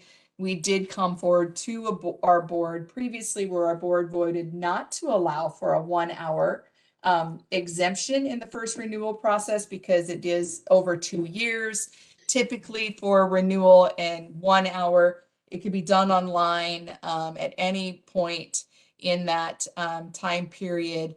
And that I believe the discussion was around just that public protection and the impact of implicit bias. The other thing to take into consideration is, although we have some ability to do requirements for our California programs to have implicit bias training, we have no requirement for our out-of-state licensees coming into California to require an implicit bias training in any sort. So this is the ability to ensure that those licensees coming in from out of state have up-to-date current implicit bias training within their first renewal cycle when licensed in California as an RN. And that was one of the other reasons why the board voted to not have an exception for this 1 hour training requirement to be completed within the first 2 years of licensure. I still have a question about it. What about those of us who have to renew our license? I've never seen anything on when I try to renew my license that I have to take this. So if you've been licensed in California and you haven't taken this, you don't have to take it. Is that my understanding? Or I'm still confused, Lori. So this would impact only those that are doing the first 2 years immediately following initial licensure. Yeah. This particular. The other requirement that you're talking about, Betty, is the prior bill that is already implemented, and that all of your continuing education providers are already being held accountable for that. And part of their CEU courses must include implicit bias training. So you don't have to seek that out separately. That will be part of any of the California approved continuing education providers curriculum. That is part of it. So you will be getting it through that pathway. And that is part of that. So you're not going to have to seek that out as a person that has been renewing license for a while. It is just the initial renewal cycle. And since you are not renewing the initial time, you will not see that on your renewal process. And so it will, on the renewal application that is currently out there, ask a question if this is your initial renewal. And if it is your initial renewal, have you completed the implicit bias training? And they say yes, and they move forward, and it's a non-issue. So that that is part of the application process, and will also be taken into consideration when we do our licensee audits, as well as our continuing education provider audits, to ensure that compliance is being met. So the continuing education people have to have a course, but unless you come in, unless you're a fairly new nurse, those of us that have been nurses a long time, we could choose to take it or choose not to take it. I'm still, I don't know why I'm so hung up on this, Lori, but Yes, no, and I'll explain that even further, Betty. Every nurse that renews their license, except for the initial renewal, is required to complete 30 units of continuing education. Any continuing education course offered to those nurses that deal with direct patient care must have an implicit bias process coverage in it. There's specific outline of that has to be included in those trainings. So they will not be developing a specific course on implicit bias. If you are taking a course on advances in pharmacology, then it will include implicit bias. It has to be included with implicit bias. If you're taking a course on an updated ability to treat diabetes, you will have implicit bias content inside that course that you will have to complete. It will be inclusive as one of the objectives of that course. And so as a licensee, you will not have to seek that out as a separate course. When you are completing your normal 30 units for renewing, you will receive implicit bias content in almost every single one of those, unless it is specifically called out that it does not require implicit bias training. Thank you. Thank you. This is Reza. So in case it would help to, I think hopefully Lori's explanation kind of stuck, but in case for anyone it helps to look at the statutes. And Lori, maybe you'll make sure I'm speaking correctly here. You do have several statutes throughout the Practice Act that impose different implicit bias training requirements. One of them incorporates it into nursing school curriculum. The one that is being talked about here is in Business Professions Code section 2811.5 subdivision G, which says it talks about licensees during the first 2 years immediately following their licensure, they have to complete a 1-hour implicit bias CE course. Those specific, that category of licensees in their first 2 years after licensure will complete that 1-hour course. Additionally, a separate provision that's 2736.5 requires that all CE courses, with exceptions, contain some component of a CE. So those are the ones that Lori is saying. You won't have to seek those out. CE providers will have to get in compliance by incorporating that implicit bias component into the curriculum, and you will just naturally end up taking some implicit bias content as a result of taking those CEs. So those are, I think, the two statutes that are being discussed. Yes. Those are. Thank you, Reza. I understand it. I just have a further question about that. A lot of the CEs that I know people take, and frankly I've taken, are things that are online that may not be specific to California. It might have come out of some professional organization. Are all of those, I mean, is this going to impact our ability, California nurses' ability to have CEU credits that come from outside of California? No, because there still have to be continuing education providers that are approved through California or through those other national organizations, and that's specific within our regulations that defines that. So most of those providers have already reached out to us because we sent out an email blast probably a year and a half ago saying, hey, reminder, this is what is coming forward and this is a requirement. So we started receiving a lot of communication around that to say, how do we prove this? How do we ensure this is being done? Because it is truly for anybody offering continuing education units to our California nurses. So those are required to be California approved, and they are approved by either being a direct provider or being a part of a specific national organization. And within that, because they want to continue to offer these services to California, because over 13% of the nurses in the United States are here in California, they have adjusted their curriculum to reflect this. All right. Any other questions or comments from the board? Okay, I will make a motion to approve the proposed regulatory text for Title 16, California Code of Regulations, Section 1452, as shown in the materials. Direct staff to submit the text to the Director of the Department of Consumer Affairs and the Business Consumer Services and Housing Agency for review. Authorize the executive officer to make all steps necessary to initiate the rulemaking process, make any non-substantive changes to the package, and set the matter for a hearing if requested. If no relevant adverse comments are received during the 45-day comment period and no hearing is requested, authorize the executive officer to take all steps necessary to complete the rulemaking and adopt the proposed regulations as noticed. I'll second that. Okay, let's take this to public comment, please. We will be opening for public comment now.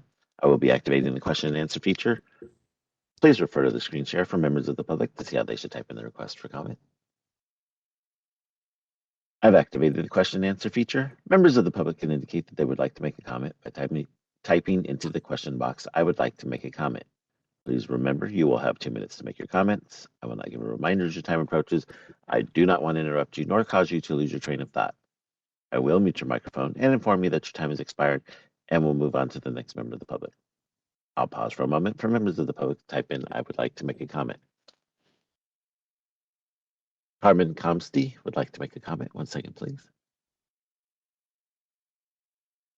Good morning again, board members. My name is Carmen Comsty with the California Nurses Association. I just wanted to quickly say that, CNA was the proud sponsor of AB 1407 on implicit bias training. And, we're happy to see the BRN move forward in the process of regulatory implementation. And we'd like to thank EO Melby with the explanation of how all nurses will receive implicit bias education and training as components of their CE curriculum. For initial licensees, implicit bias training is an important first step of many steps in addressing the structures of racial inequity in healthcare. And as raised in this discussion, implicit bias content in CE continuing education is important to all nurses. The legacy of racism and inequity in healthcare persists, and the BRN can play a role in ensuring that nurses in California are fully aware of the harm and sometimes deadly consequences that racial and other types of bias can have on California's patients. I want to thank you again for your work on this. Thanks.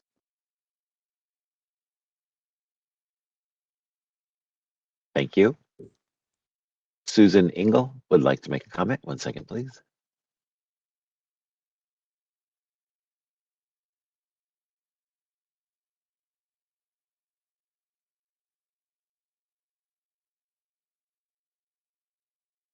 Regarding the continuing education providers offering implicit bias for the first renewal period.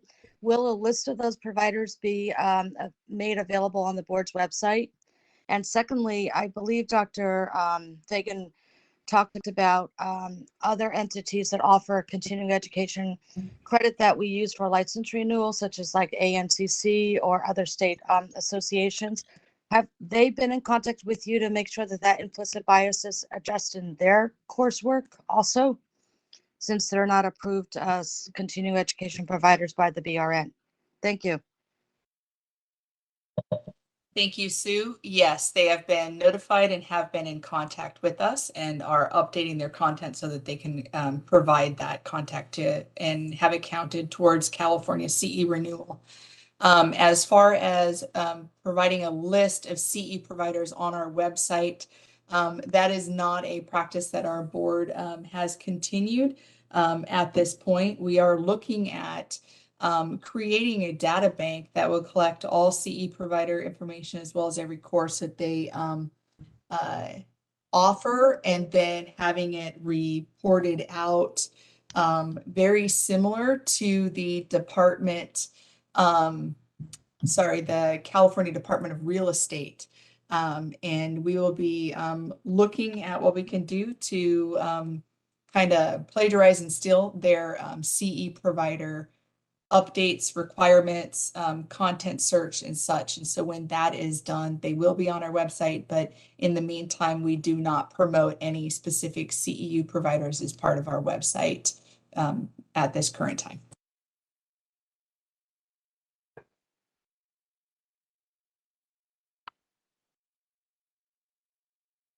Thank you. Board Vice President Pagan, there are no other public requests for comment. Would you like me to close this window? Yes, please. Okay, there's been a motion and a second, so we'll take this to a vote. Mary Fagan, I vote yes. Jovita Dominguez? Jovita votes yes. David Lawler? David, yes. Eddie Woods? Woods, yes. Vicki Granowitz? Granowitz, yes. And Tricia Wynn? Win, yes. Okay. Motion carries. I want to just do a check-in with the board. We were planning to do a lunch break from 11:45 to 12:45, but it's 10:45 now. I don't know if people need to take a 5-minute break or we should continue on. Any preference? I'd love a 5-minute break if we keep it to 5. Okay, let's do that. Everyone, does that work? Yes. Thank you. Okay, good. Be back in 5 minutes, everyone. So just for a time for our audience, would that be 10:50 or 10:51? I guess 10:51. Okay, we'll be back at 10:51.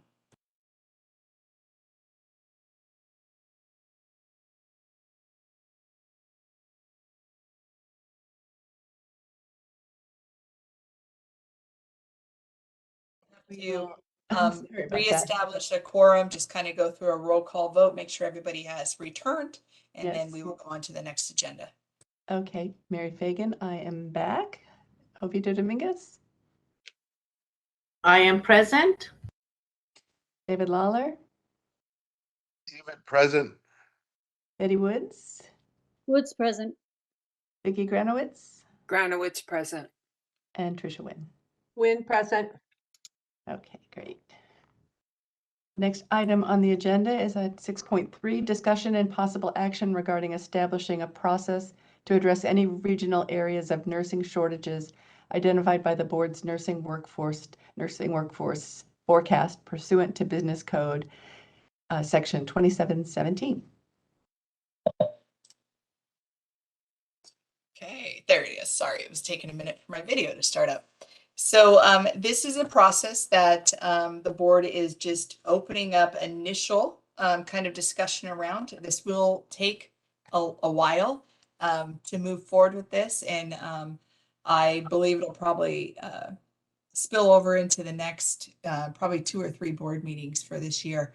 I don't think that this is going to be something quick, but it will be something that we will open the conversation about and have robust discussions on. So in the agenda item summary for 6.3, you will see several links that have been included in that. The first of the links is that to the California State Auditor's Report 2019-120. And that report was titled Board of Registered Nursing. It has failed to use sufficient information when considering enrollment decisions for new and existing nursing programs. This report was released in, I believe, June or July of 2020.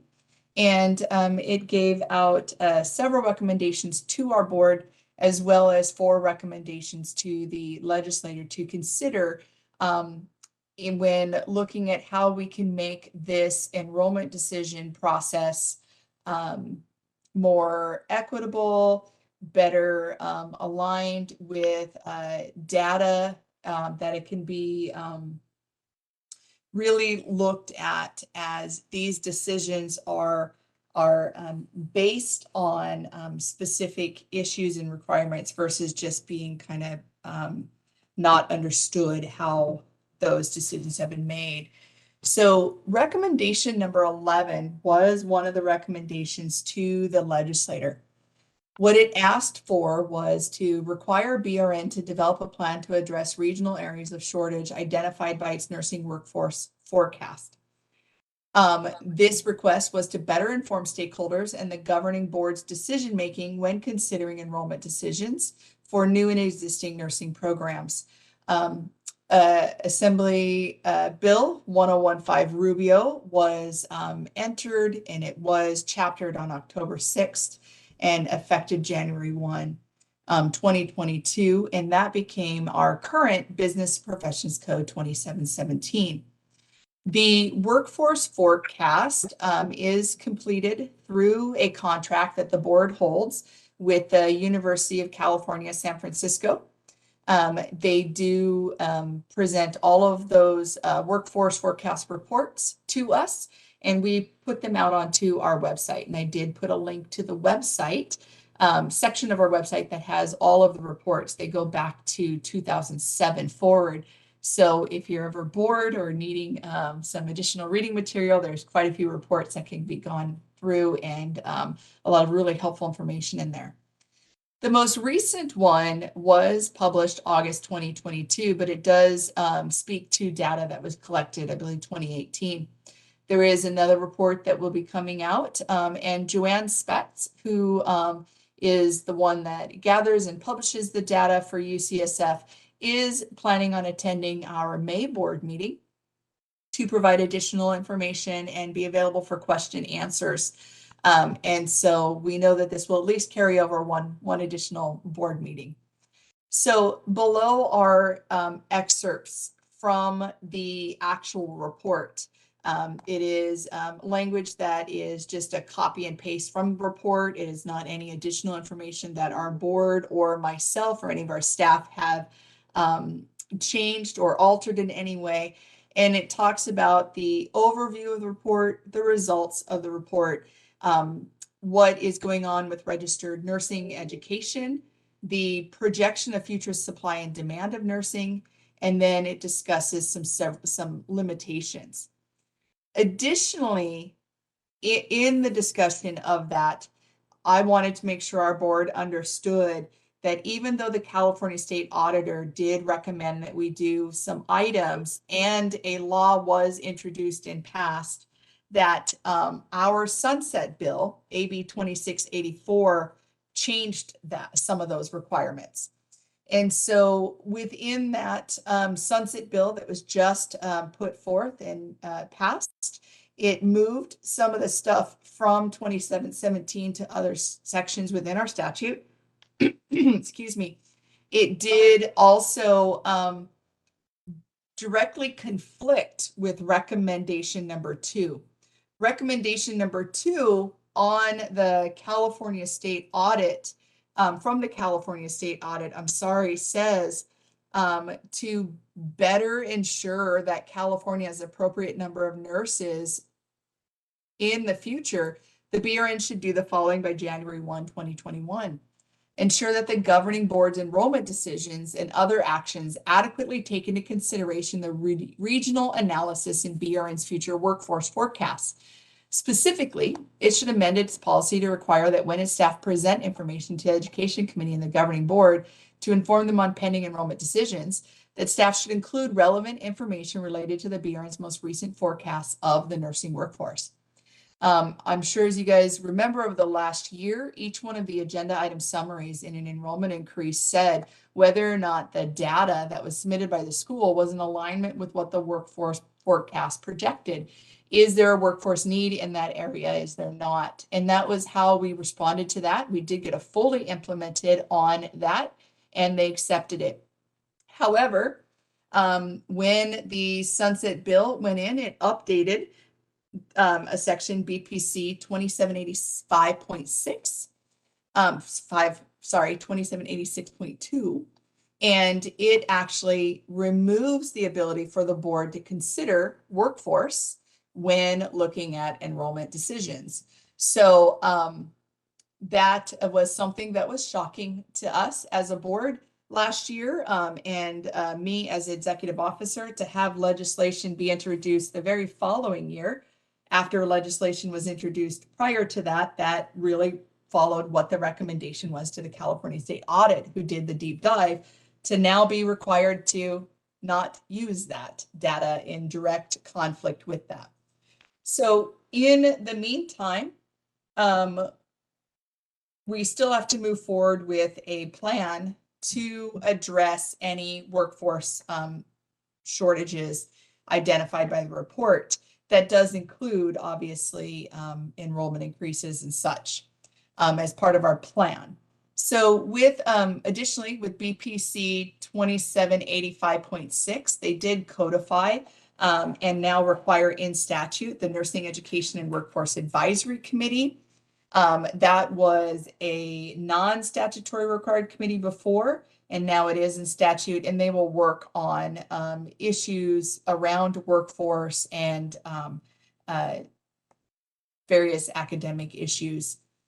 And then, sorry, the other thing that I wanted to include on here is that since 2019, our board has reviewed and approved 73 different enrollment increase requests that included new program approvals, new campus locations, increasing the nursing students that are available for enrollment by 3,700 new slots.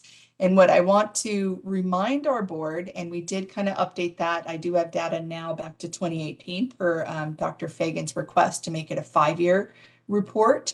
And that is included in each one of the Education Licensing Committee material postings, as well as any of our board material postings that will have enrollment decisions in there as materials. And you will find it on our website, and it is updated after every board meeting to include the prior decisions made from the previous board meeting. With that data, we can affirmatively state that since 2018, the board has not denied a single enrollment increase. There was one denial of an enrollment increase that did occur in 2018. That program is actually no longer offering a nursing program in California. There were some deferred actions that our board took in 2018 on 2 nursing programs that were requesting enrollment increases because they wanted to get additional data. There was a nursing summit that was held, and those 2 schools that had the board deferred taking action on came back in front of the board. The one school was approved at its original request. The next school was approved at its original request with an additional enrollment cycle approved as well. So they had a more of an enrollment increase than originally requested that was approved by the board. When you guys do these approvals, we know that we have approximately about 20,000 nursing students throughout our state at any given time. And when a board does an increase, those increases are exponential. They continue year over year over year. So if you increase enrollments in 2018, it says that the total number of new students was 188. That 188 is carried over to 2018, 2019, 2020, 2021, and so forth. And so that number doesn't go away, it adds in. So if you start at 1,000 students in 2018 and you approve 188 in 2018, you now have 1,188 students. for 2019. Well, in 2019, the board approved another additional 802, saying that we're starting off at 1,000. We're not. So now we're at 1,990, but you also have to include the 188 that was from the prior year. So now we're actually at 2,178. And so it just continues to increase. And so our board has made great strides by looking at these numbers in the last 5 years to address the nursing shortage. We do need to take into consideration that even though we've approved almost 4,000 new students to start in California nursing programs since 2018, that we have to give them time to progress and graduate. So the programs that were approved to increase their enrollments in 2018, if they were a 2-year program, you've had 2 cycles of graduates come through that increase. If they were a BSN program, you've only had 1 cycle of graduates that have come through that increase. You move to the 2019 slot, we've increased by 802. If it was an ADN program, you've probably had 2 cycles of graduates that have hit. But if it's a BSN program, they're probably just hitting right now or will be hitting this year. The ones approved in 2020, you might have all of the ones that were associate degree programs of the 282 that we approved then, just now hitting workforce. If they were BSN programs, we have not seen those graduates hit the workforce yet, but it doesn't mean they're not coming next year. Additionally, when you look at the 1,500, approximately 1,500 that were approved in 2021, as well as the approximately 1,200 that were approved in 2022, we have not seen the effects of those enrollment increases yet. And we will not see those for the next couple of years. Those will be hitting our workforce in anywhere from 2 to 4 years, depending on the degree option that we approved.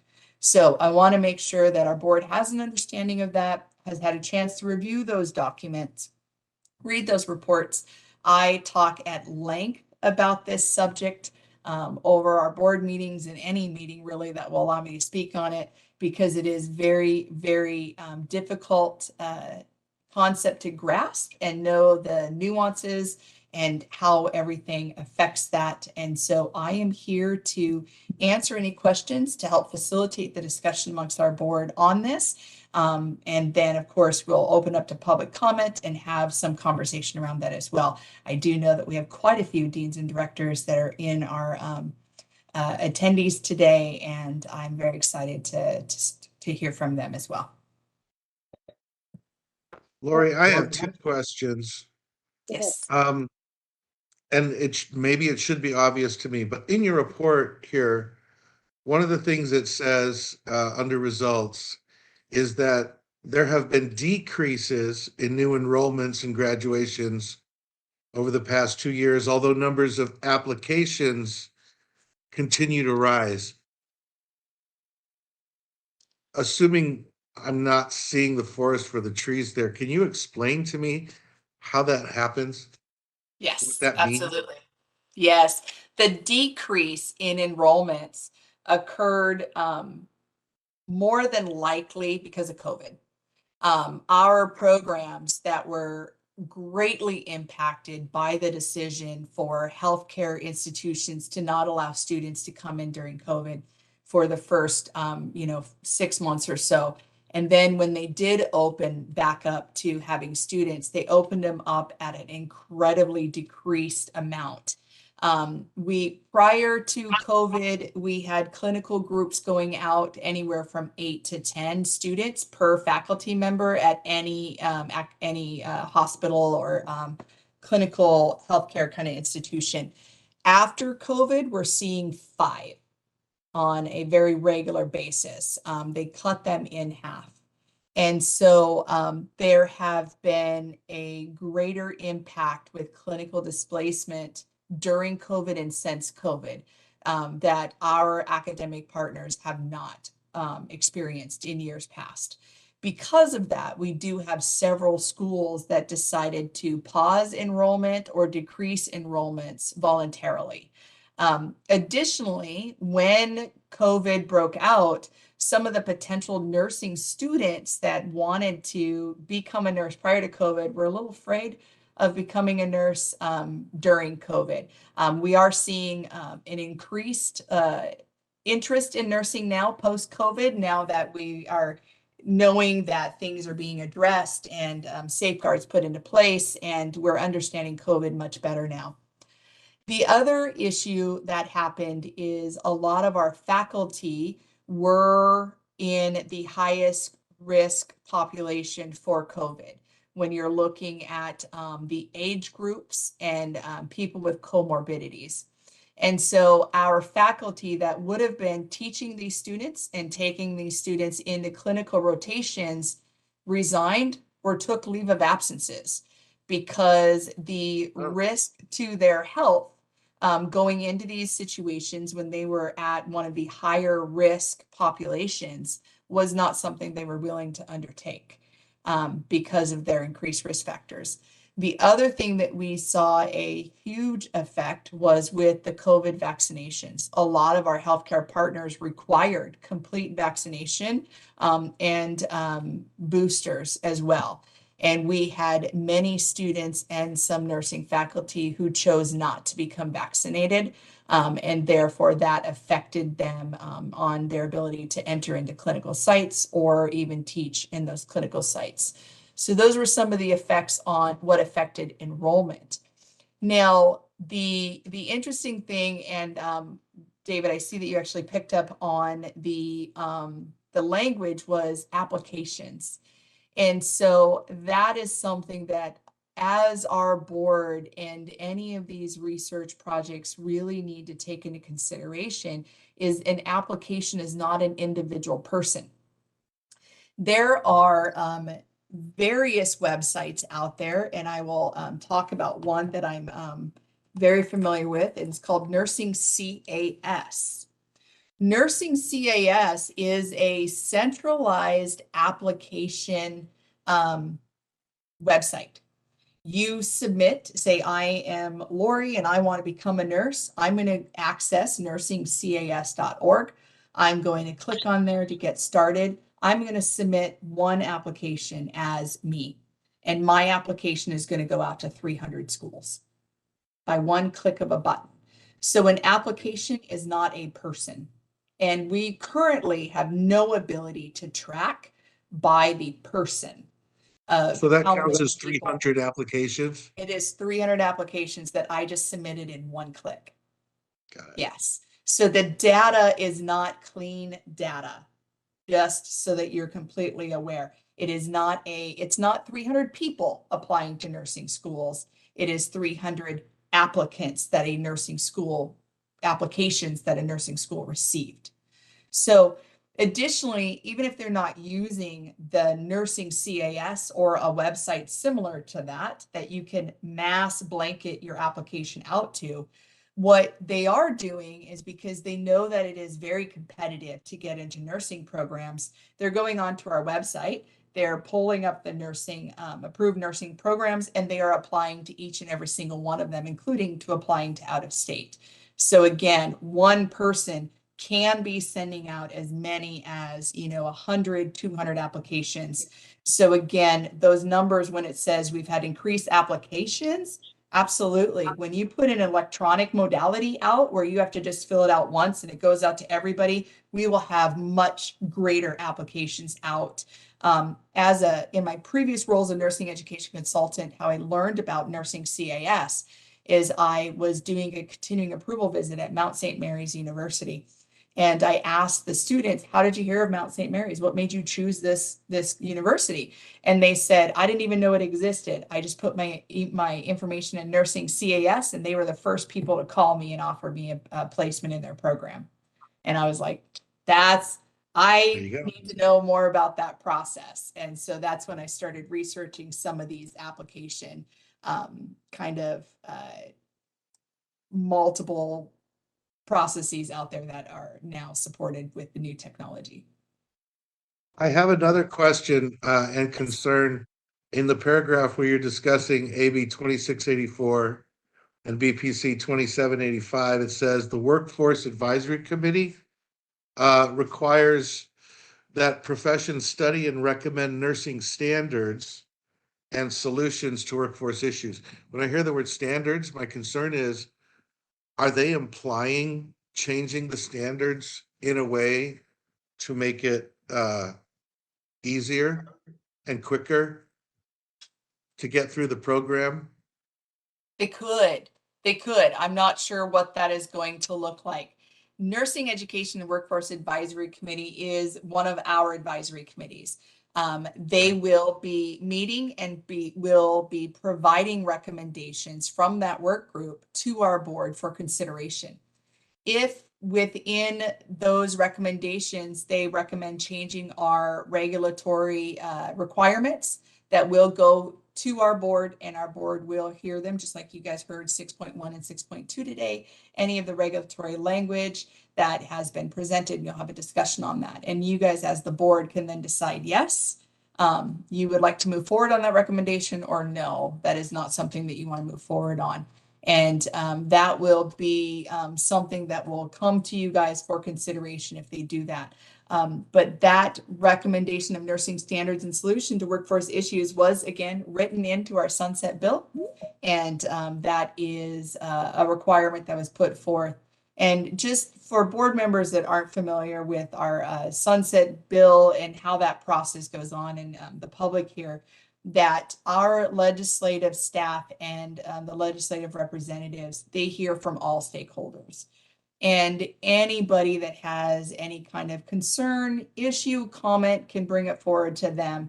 And I'm sure you guys remember in our board meetings last year, I was incredibly upset because as the board's EO, I was not brought into these conversations early on. You know, bill introduction this year and closes in 2 days. And so these bills and processes were put forth in February. I was not brought into the conversation until June, late June. And so there was a lot of information that was already kind of being discussed and passed around that didn't include us. And some of these recommendations came from those discussions that I wasn't a part of. We did have a lot of really in-depth conversations after June. And happy to report that the legislative staff and the legislators did take a lot of our information.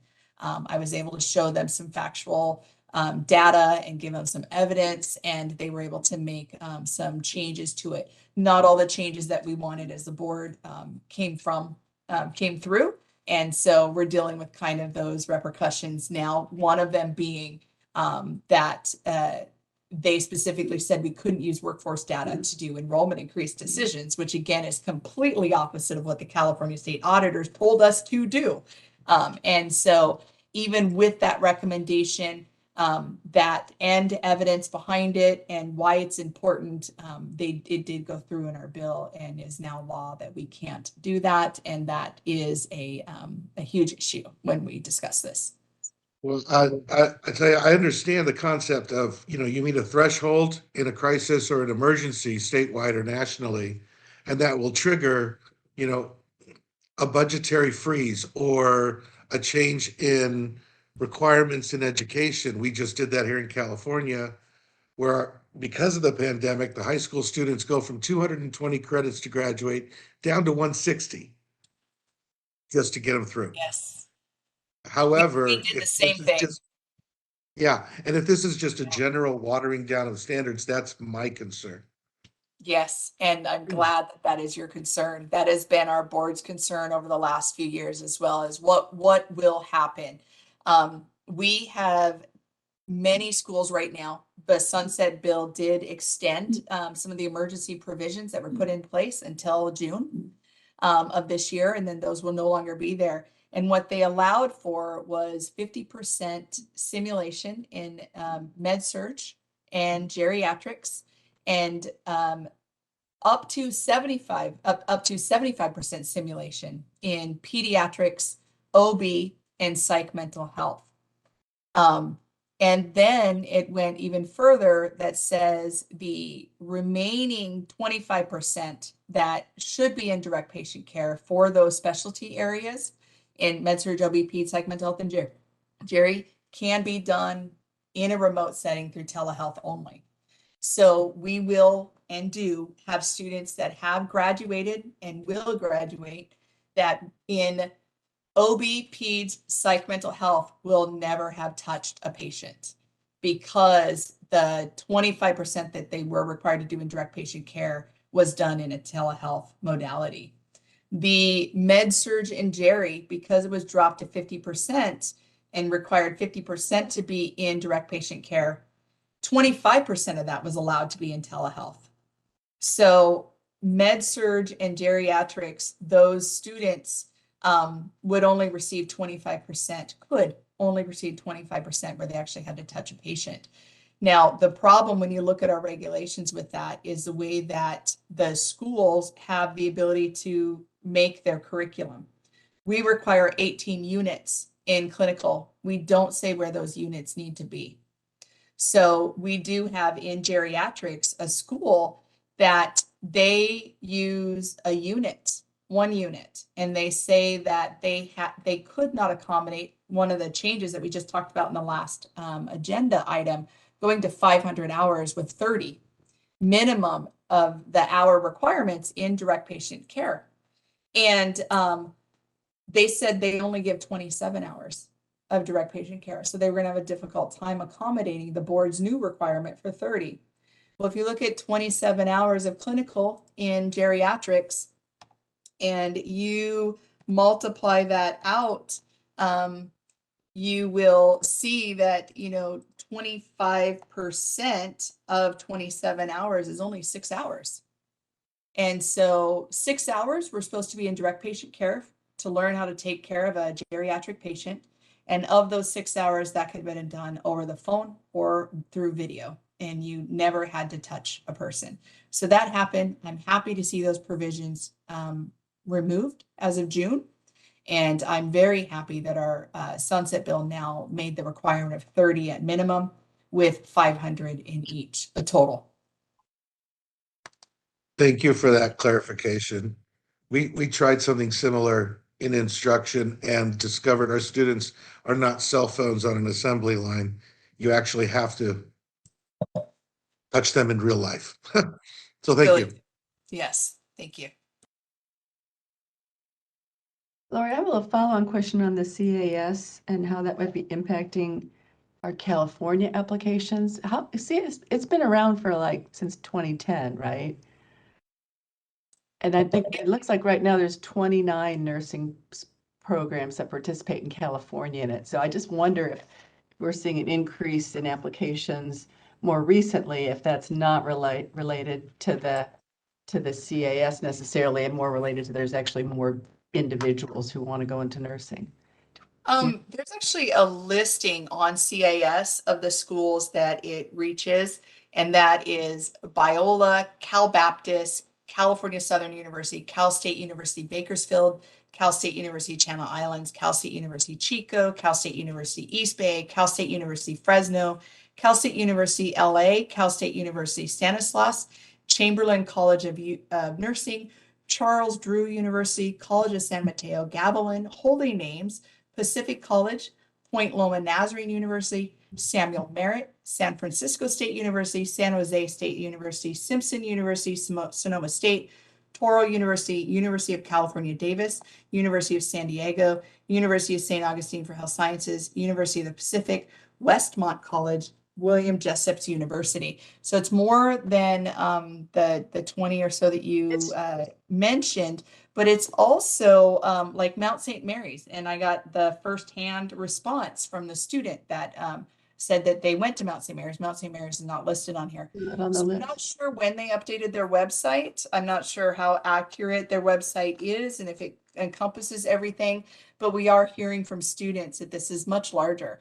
And nursing CAS is only one of these modalities. There are several, many, many more. And then even though nursing CAS kind of came through 2010 and has been kind of ramping up, with the increased use of social media through Snapchat and TikTok and Instagram and Facebook and many other ones that I'm probably aging myself right now because I'm not kind of calling out all the names.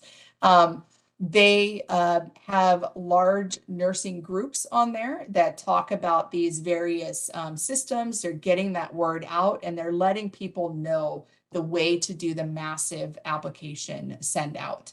And so it is definitely tied to a lot of these interactive nursing groups as well as these websites.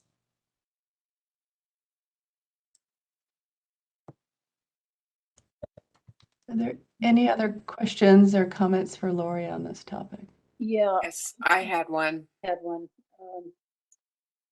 Do we know the percentage of people who go into nursing programs and leave them? And if they're leaving them, why are they leaving them? We do have that data on our board's website.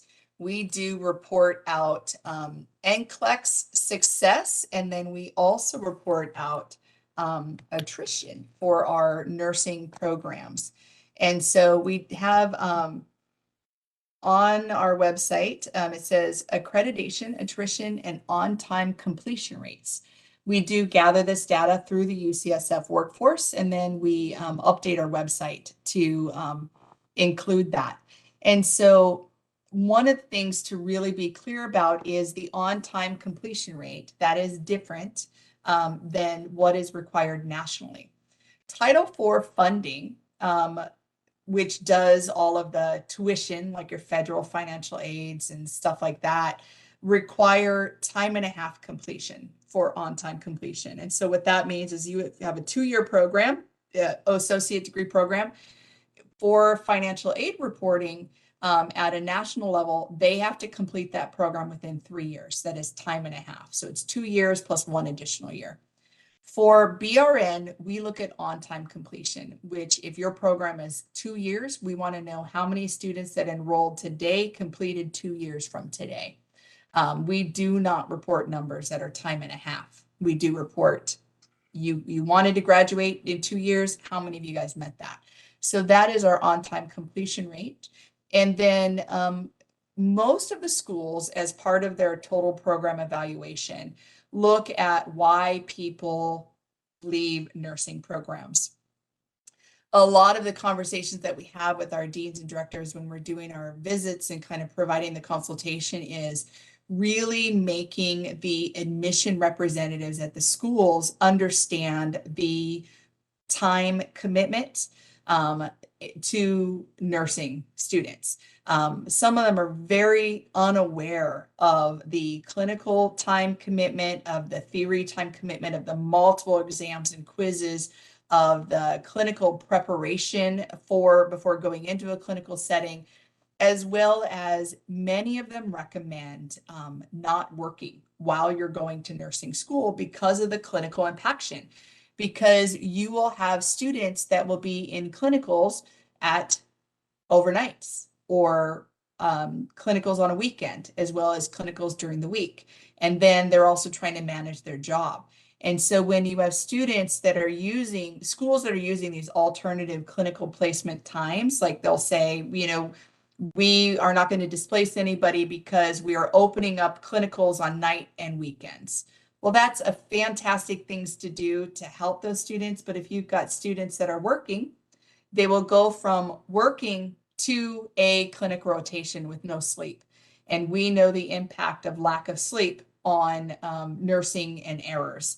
And so that is always something that needs to be considered when we're looking at these alternative clinical placements. And then you look at what we're doing to our nursing population. When you have a nursing program that recommends that because of the rigor of that nursing program, that you quit your job in order to go to school. Say it's a 2-year nursing program because that's our minimum requirement. You have to not work for 2 years. That will adversely affect the demographic. You will not have minorities, underserved populations, anybody that's going to be able to quit their job to be able to go in. You're going to really affect the non-traditional student to not be able to go into nursing because of those requirements, because they can't quit their job. they don't have that kind of support to be able to be like, yep, I can do this and not work for 2 years and I can only focus on school. That sometimes happens with your traditional student when you get your 18-year-old that graduates high school and they immediately go into college. That doesn't happen all the time, and less in this day and age. I can speak about when I was in nursing school, I was 21, I was a single mom. There was no way I can do it without having to go to school. And it does affect, working, it does affect that. So those are all things that have to be taken into consideration when you're looking at that. Thank you. Thank you. Okay, I had something that may be a little bit far-reaching, but it occurred to me that with the lack of direct patient training, that down the road, we're going to have more disciplinary actions. Are we doing anything to sort of prepare for that? I mean, it isn't exactly these students' fault, and they're going to need remedial training, or we're going to need to increase the attorney generals that are available for processing. But it just seems like that's coming our way and we should be preparing for it. You are very accurate. There's a lot of things that have a delayed response to some of these provisions. One of them being disciplinary cases. Shannon Johnson, our chief of enforcement, she has shared in board meetings past, and she may even be able to share more about it as part of her enforcement report out in this board meeting, that a lot of our disciplinary cases are new grads already. I mean, that's something that we see because they don't necessarily know or understand the nurse's scope of practice. They learn specifically from their faculty member that was in teaching them. They learn from their preceptor, and they learn from their healthcare orientation. And a lot of that healthcare orientation, academic teaching is not specifically related back to scope of practice. And so there are people doing, at home Botox injections, et cetera, because they think that it's able to be done because they've seen it online or they know a friend that did that. And that's not something that can be done within our scope of practice, but it's done. So those are some of the issues that we do run into. Another one of the issues that come is we lose a large amount of nursing students that have graduated within the first 2 years of employment. They, after working in the first year or two, say, you know what, although I wanted to be a nurse since I was a kid, I went through this incredibly difficult program.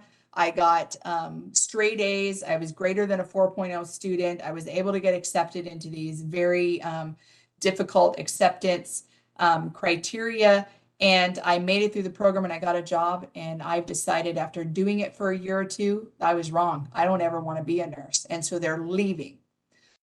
There's also effects when you look at mental health. When they don't feel like they're supported or trained and able to continue, there are effects to their mental health. And there have been studies out there too that say nursing is more susceptible to suicide than other professions. And so that's also something that we need to take into consideration. On the other side, to really give some kudos out there, our nursing programs really work hard to make sure that all of their students are prepared. The other side of that is our healthcare partners, and they work very, very hard to put in new grad training programs to get their nurses supported. And what we've seen in the new grad programs is an increase in them. So in the years past, a new grad program maybe lasted 6 weeks. Well, now we're seeing new grad programs in the healthcare facilities last 6 months, maybe a year. And they're really having to spend the money and do the time investment after school to be able to make sure that those nurses are much more competent. So it's having a trickle down effect, and it is far reaching, really kind of when we're adjusting our education standards. It seems to me that we should be doing more. And one of the thoughts I had is, if for this narrow group of students that graduated during the pandemic under these rules, that we offer more scholarships for the retraining that they're going to have, or the fees that they have to pay when they're involved in a disciplinary process. I don't know if we can afford that, but it just seems that we're going to need to do some things extra to support these nurses who, through no fault of their own, have ended up in this situation. So it was just one thought I had. Yeah, we're going to have to explore many ways to support our nurses through this process. I And can, going forward. yeah, I can give you just one or a couple of examples on the practice side, because we knew that the nursing students coming to us weren't going to have the same clinical experience, because we had cut in half the number of preceptorships we could have during COVID. So ever since then, we brought them in with 2 extra weeks at the beginning of a boot camp, which is just basic skills. And now the new grad residencies are 18 to 22 weeks. So realizing that they did not get the same experience in nursing school as our previous new grads, but also things have opened up again now. So this shouldn't be something that's going to continue into the future. I think a lot of other hospitals have done a similar thing, knowing that you don't want to put those nurses out to practice if you don't feel that they're competent. So you need to invest in them before they're out taking care of patients on their own. Yeah, and then to provide some further clarification on that, Mary, we set as a board nursing scope of practice. We don't set how that competency is monitored or assured. We do require the NCLEX RN as a basic safety net for entry into practice, that they do have to pass that. We do establish that fingerprints are required, so that we're looking at background and such. But it is up to the healthcare organizations that hire these students, or nurses now, sorry, that hire these nurses to ensure that they're competent in order to take care of their patients. And they do many different things through their policies and procedures, through their educators that they hire, and through their new grad and orientation processes to help to ensure that they're competent. But not all nurses go into healthcare organizations that can support them that same way. Lori, I have one more question now.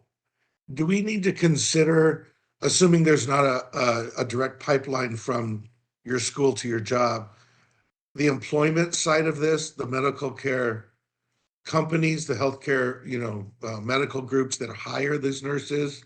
Not that they deliberately would hurt themselves, but I understand there's lots of different kinds of nurses, the ADN, RN, LPN, BSN. Do we as a board need to consider in our plan the employment limitations maybe? Or I mean, I don't know, I'm the public member, but do hospitals not hire me if I'm not an RN? Like, do we have a bunch of associates? Bakersfield College puts out a lot of great nurses from my high schools. Are the associates kids able to get jobs too? To fill the shortages? Not at in the these same hospitals? way. Not in the same way. So yes, healthcare organizations hire ADN nurses. There are several healthcare organizations that seek additional accreditation opportunities. And as part of those additional accreditation opportunities, they do require the majority of the nursing workforce to be bachelor's prepared. We look at that as a board because we have another business profession codes that require us to look at matriculation. So we work with our programs that do provide associate degree in nursing as the entry level degree to have a matriculation agreement with a BSN program so that they can do an RN to BSN. There are a lot of larger healthcare organizations that will do tuition reimbursement, that encourage that. a lot of the healthcare organizations that do require a bachelor's degree will hire them if they are enrolled in a bachelor's degree program after they have received their initial associate degree and their license. So there are a lot of people that are really trying to work to do this, to support everybody. But there is definite evidence out there that the ADN grad has a more difficult time getting hired than a BSN grad.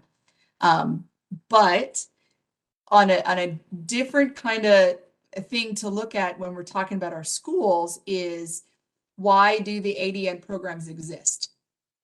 ADN programs exist because they're mostly offered in community colleges. Those community colleges serve the community directly tied to them and have an incredibly decreased tuition. I believe it's $49 per unit. The other thing that the ADN does is it increases the diversity of the workforce. You are going to get the minority and the underserved in your community college ADN programs more so in your bachelor's programs. And so if you want to open up the nursing profession to be more diverse, it needs to really look at supporting those entry-level options of the associate degree, to really reach out and work with them. I've met with a couple healthcare organizations that are looking at that because they have routinely hired BSN grads into their nursing population at the healthcare facilities. The majority of the nurses that they have employed are white females, and they want that to be much more diverse. And so they consider looking at hiring ADN grads that are known to be much more diverse from community colleges, and then look at supporting them to return to school to do their RN to BSN, or their RN to their master's, or RN to their terminal degree of a doctorate. So several different things are looking at. We do not have jurisdiction over healthcare organizations. That is not under our board. We only do the academic preparation and licensing. So we can't kind of force anything. But one thing to take into consideration with academia is, if some of the things that we look at in enrollment increases include attrition, NCLEX pass rates, graduation rates, and placement rates. The reason the placement rates get tricky, and something that we really need to make sure that people understand, is more and more colleges and universities are partnering with the healthcare organizations. And when they are partnering with healthcare organizations to provide the academic training to them, their placement rates are secured because they're already employees of the hospitals and healthcare organizations that they're partnering with. So those placements rates are now grossly inflated and not accurate of what they would be if they were just graduating nursing students and then having them go get jobs on their own. The other thing, that when you're looking at placement rates, it doesn't mean that they got a job. Placement rates are also taken into account that if they're an associate degree, they went back to school for a bachelor's degree. That's not a job. They just continued their education. They get that counted as a placement rate. They get deployed in military. They get that counted as a placement rate. So placement rates do not necessarily show that they have a job in nursing. The other thing that is part of those placement rates is it says in a related field. And I can't tell you that a nurse that's an RN, if there's a related field that would qualify other than an RN. Like, you went to school to be an RN, you passed the NCLEX to be an RN, you want to be employed as an RN. So when they get credit on their placement rates for returning to school, military deployments, and related fields, it is very difficult to really say, are you truly getting the placement rates that you're doing? And then when you partner with healthcare organizations, is that truly accurate? Because they had a job before they came to us to educate them. Now they have that same job when you're done educating them. That wasn't related to your education. Thank you. Thank you. looking at the clock, and I think we're ready to take a break, and we can take this back up again when we come back at 12:45. Does that sound sounds reasonable? great. Yeah, Okay. Enjoy your lunch, everyone. thank you. We will be Thank on you. lunch from now until 12:45. Enjoy your lunch. Thank you.